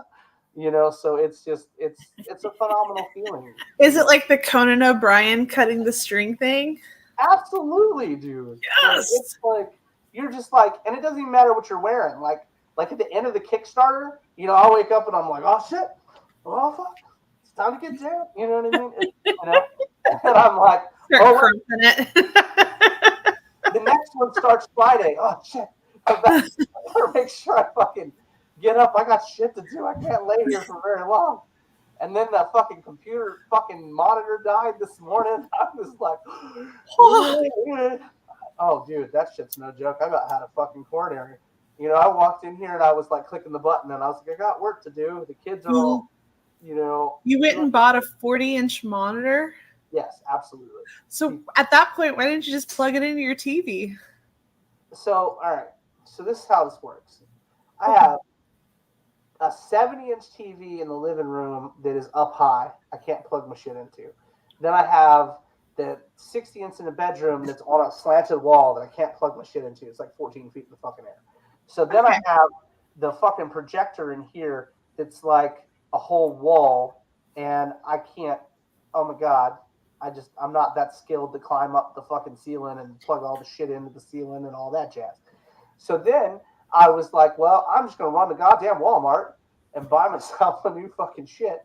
So that's what I did, brought it back, and now it just means I need to move my ass to my actual office instead of playing around in the fucking theater all the time. Who designed your house, Giants? Yeah, so it's like everything. So this house, like no bullshit, I bought this house for my mom and dad. They built it 18 years ago. But everything is vaulted ceilings everywhere. It's two stories with vaulted ceilings. So everywhere you go, everything is way up in the fucking air. Even the bedrooms, you're like, I can't touch the ceiling with like a broom. You know what I mean? It's like way up in the fucking air. So, you hope the smoke detectors never go off, is what you're saying? Nope. No, I don't. No, they fucking turn them all off, and I just have good homeowners insurance. Fuck that shit. Yeah. No, I even have insurance on the comic books upstairs. Fuck all that noise. You know what it's like to try to change the goddamn filter for the AC? Get the fuck out of here.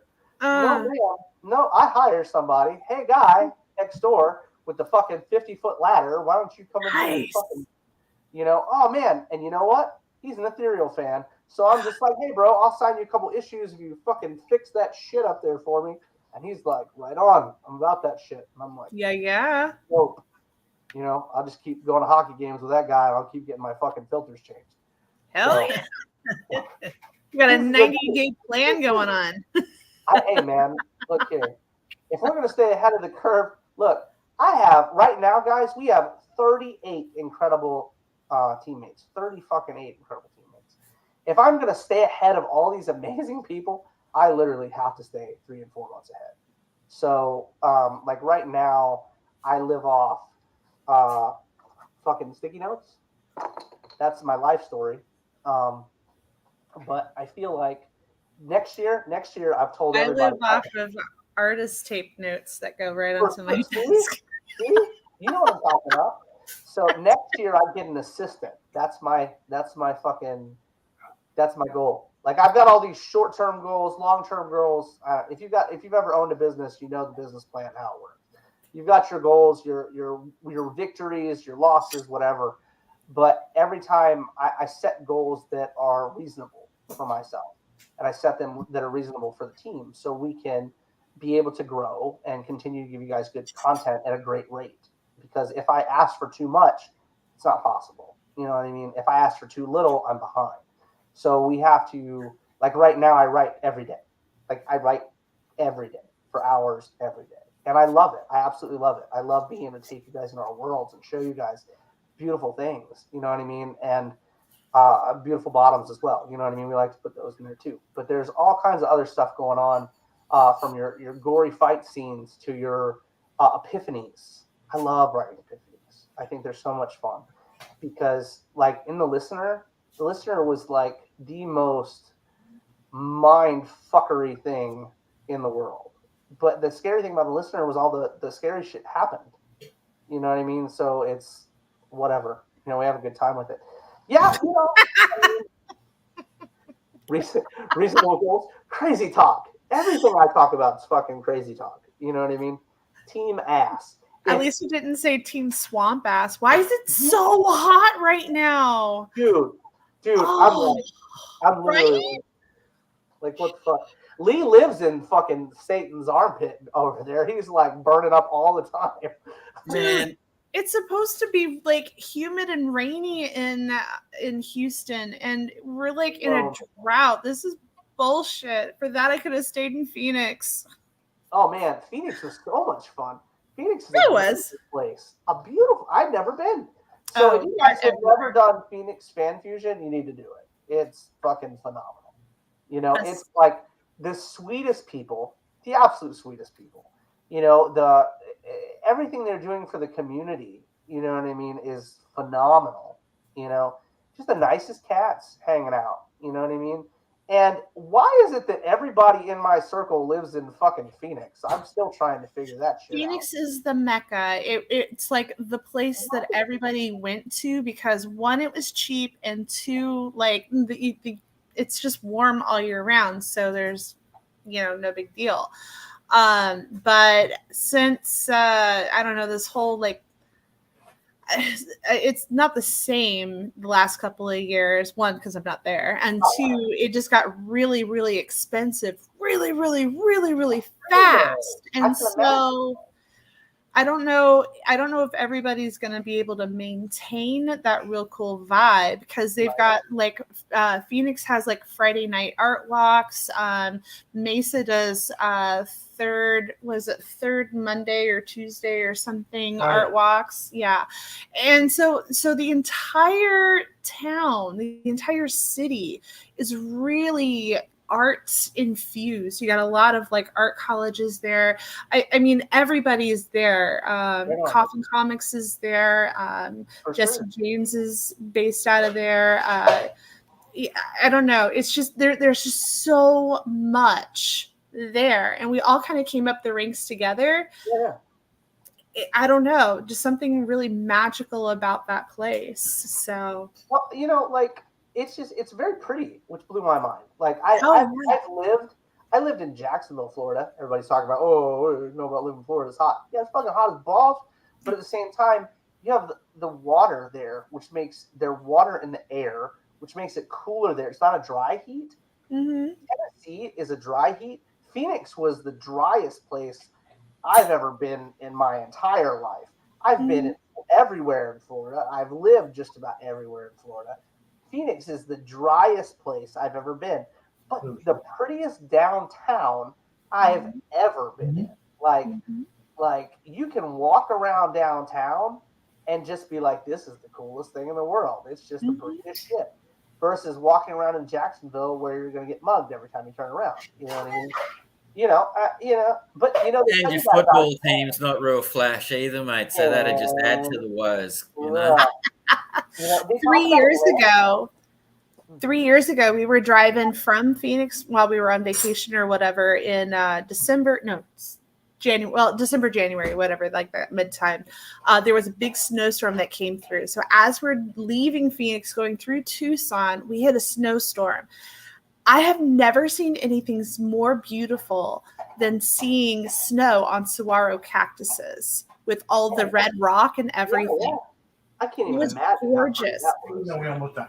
We almost died like 3 times. It was terrible, but whatever. It was gorgeous. And you'd only seen that shit like in, I don't know, like news channel blogs or calendars or whatever. I'd never seen it in person. I knew it snowed. I just never been out in the desert to see it. Like, yeah, it was crazy, but it was so gorgeous. I mean, it's like living in an oven. You can actually bake cookies in your car. Whatever. I'll buy that one. Oh yeah, you can. It takes like 90 minutes to 2 hours. Yeah, man. But yeah, it happens. I don't want any of that noise, like in any way, shape, or form. But there's this. No. Give me your cookies. All the cookies. I made cookies a couple days ago. And every time I pass the thing, I'm like, oh. Yeah. Whatever. He says it works. I baked cookies. That doesn't surprise me that you baked cookies in your car. I'm not even going to go there with you because I believe it. Like, I would never question that, It's like, my thing is, I could live in the heat. I just couldn't live, where it's so hot that it's like unbearable hot, like it was like 110 degrees in Phoenix. And I liked it. Like, it was nice. It wasn't like I was going to die. It's like I'm still trying to get over the fact that Lee cut his beard. Like, I keep seeing him turn and stuff, and I just keep going. I did. Half my friends are like, what the fuck is happening? It's what it was a sad day, but it was a sad day. It was almost whimsical at the same time, Oh, okay, right on. I would come up with some shit like the drop bear almost got me, and it pulled off half my beard. That'd be my. Everything's danger everywhere, mate. Danger everywhere. Whatever. You live in this amazing place. All these people think Australia is like the scariest place in the world, when in reality, it's a very beautiful place. Yes, and it is. The only thing you got scary there is the real brown trout. You don't want any of that. Yeah, no one wants any of that.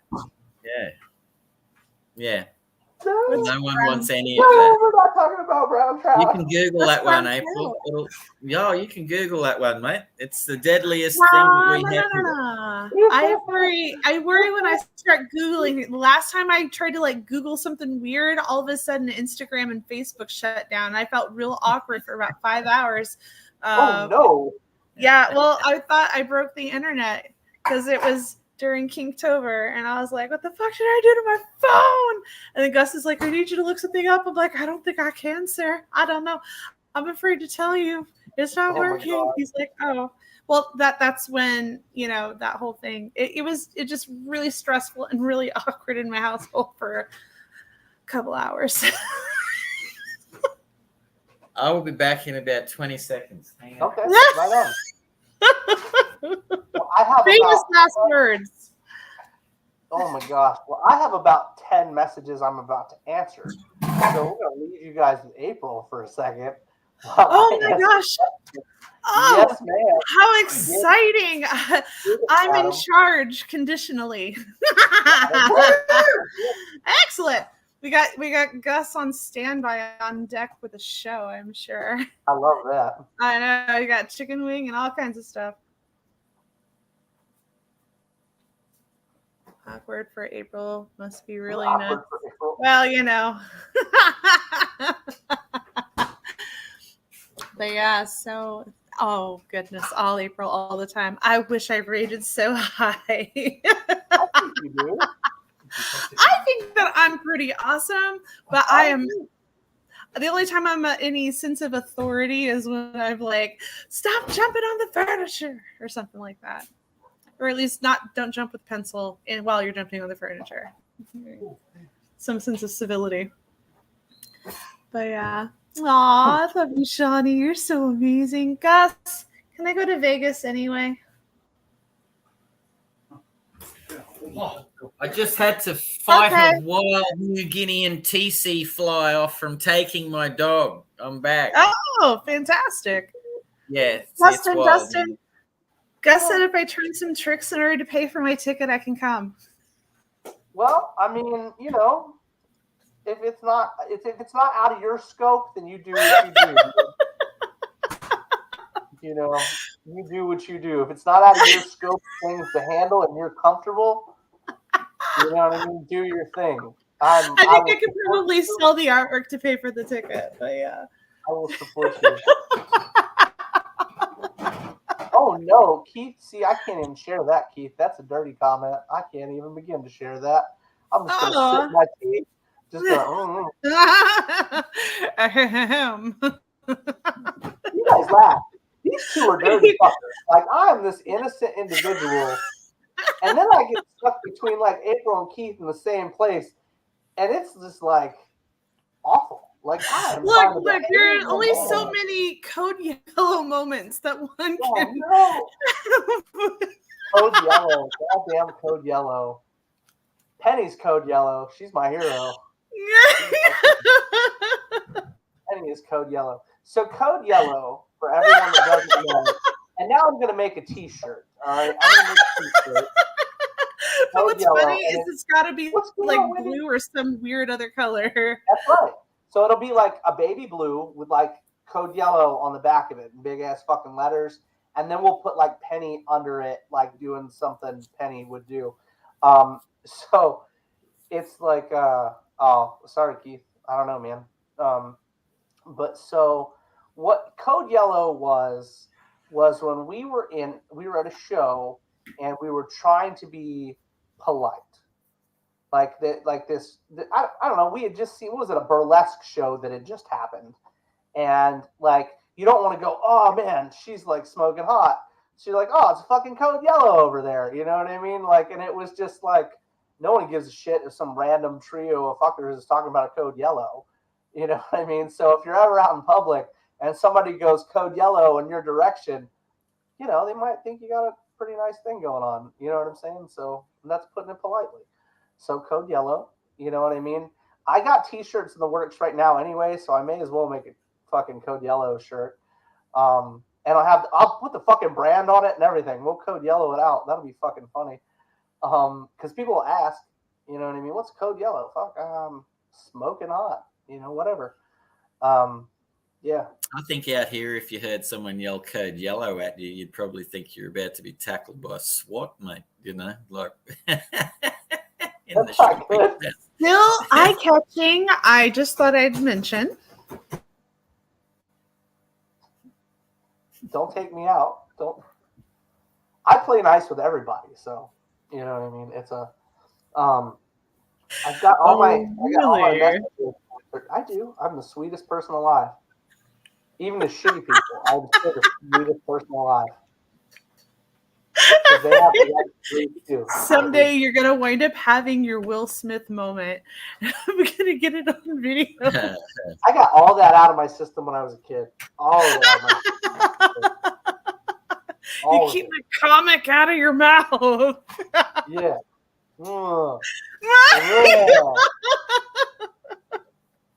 That individual didn't get comic. It was my name in general. So, yeah. Yeah, no. Sweetest person alive, kids. Sweetest person alive, I promise.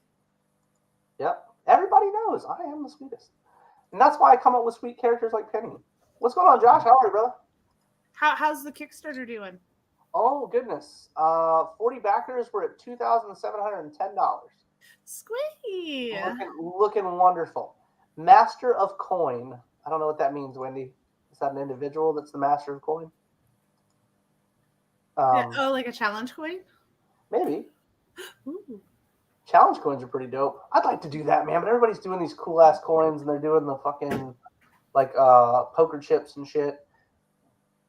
So I'm running with the cards, kids, and the statues, and the action figures. Action figures are gonna be so cool. I'm so excited. Action figures are cool. Man, I'm so excited.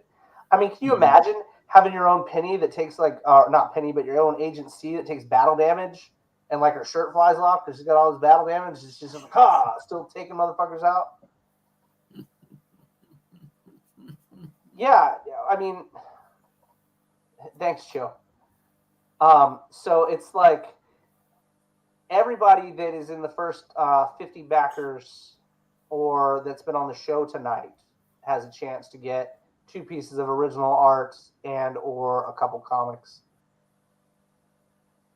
You might, but you do the fun job though. You get to go to all the shows and do all the shit, and you know, Joshua is the Master of Coin. You know, Josh always has the coolest shit on his Facebook page. I'll put that out there. Josh always got cool shit going on. But I think, let me see.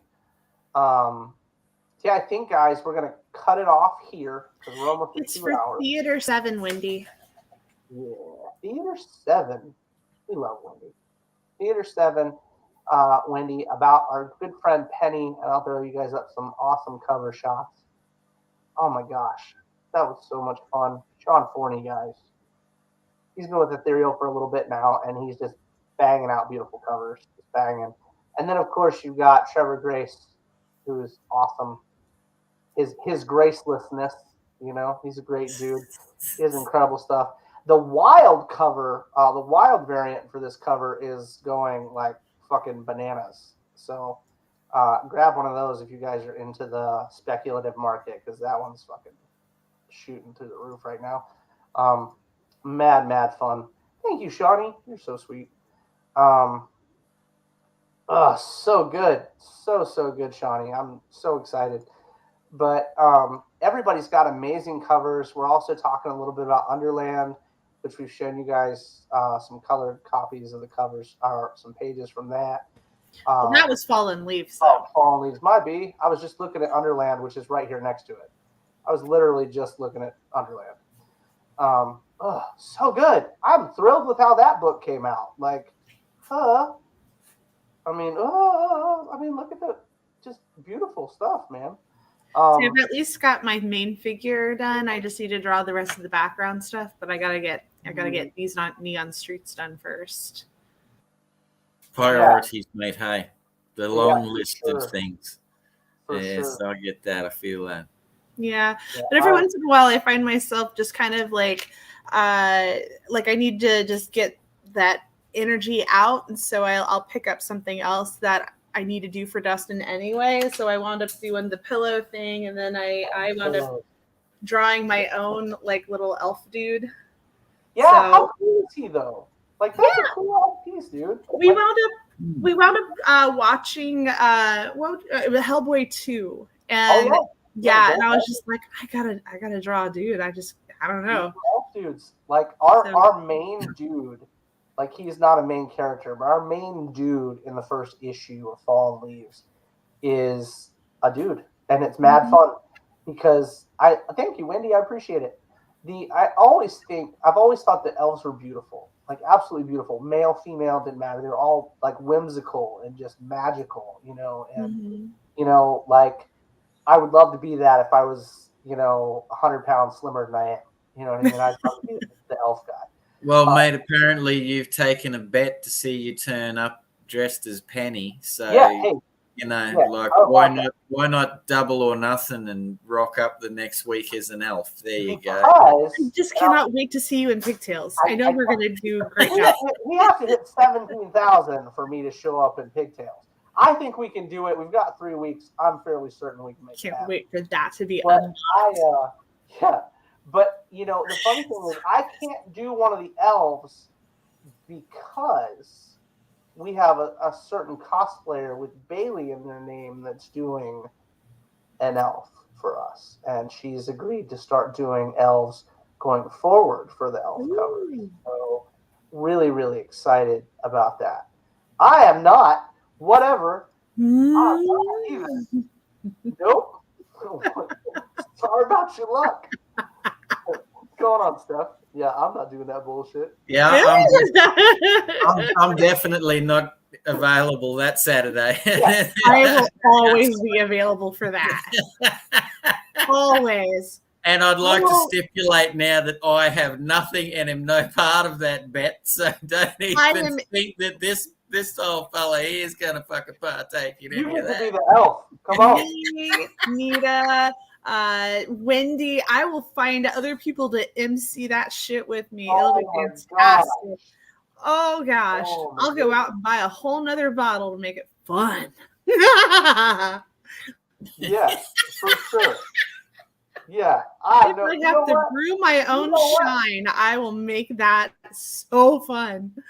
I have no doubt about that.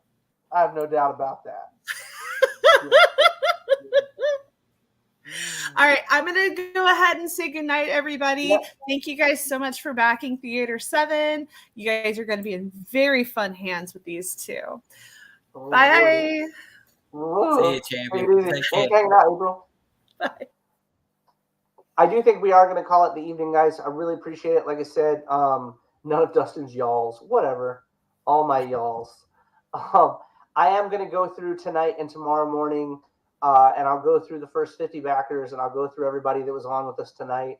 And like I said, that's like 2 pieces of artwork and like 5 different books.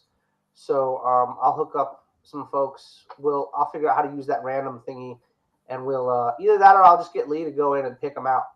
You know. Yeah, I win. No, you know, it's funny. You know, you talking about the you know, Steph Wilson's cover and what he's done for this particular series. He did some beautiful covers. The Fallen Leaves cover that I showed a second ago is, you know, popping right now. People are really, really digging it.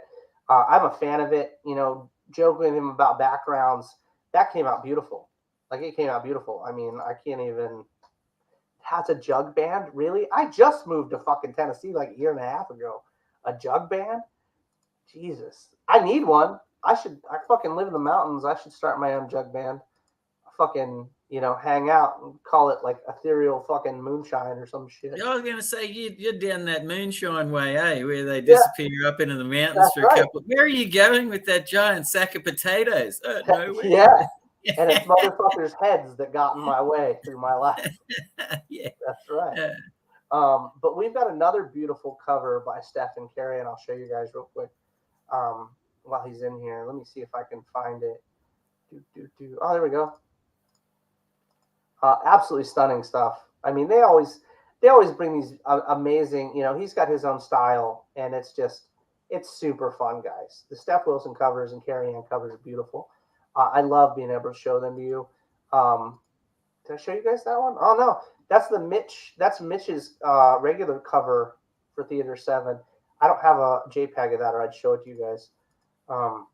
Beautiful, beautiful stuff. Roscoe. Oh, my gosh. Yeah, I love Lee. Lee is the man. He'll make it fair and shit because he doesn't know any of you guys. He's just gonna go in and be like, oh yeah, that's a ripper right there. That's a ripper. Yeah. I'll just, you know, I win. I'm just going to put it that way. If I choose, I win.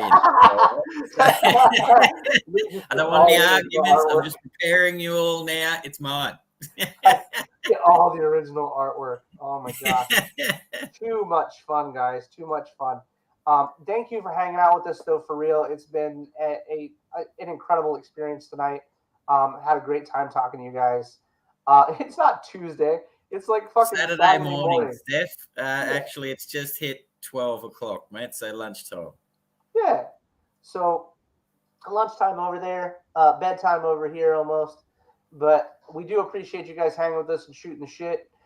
We do it every Friday night, just about, unless one of us is fucking dying or wounded or dealing with some crazy shit.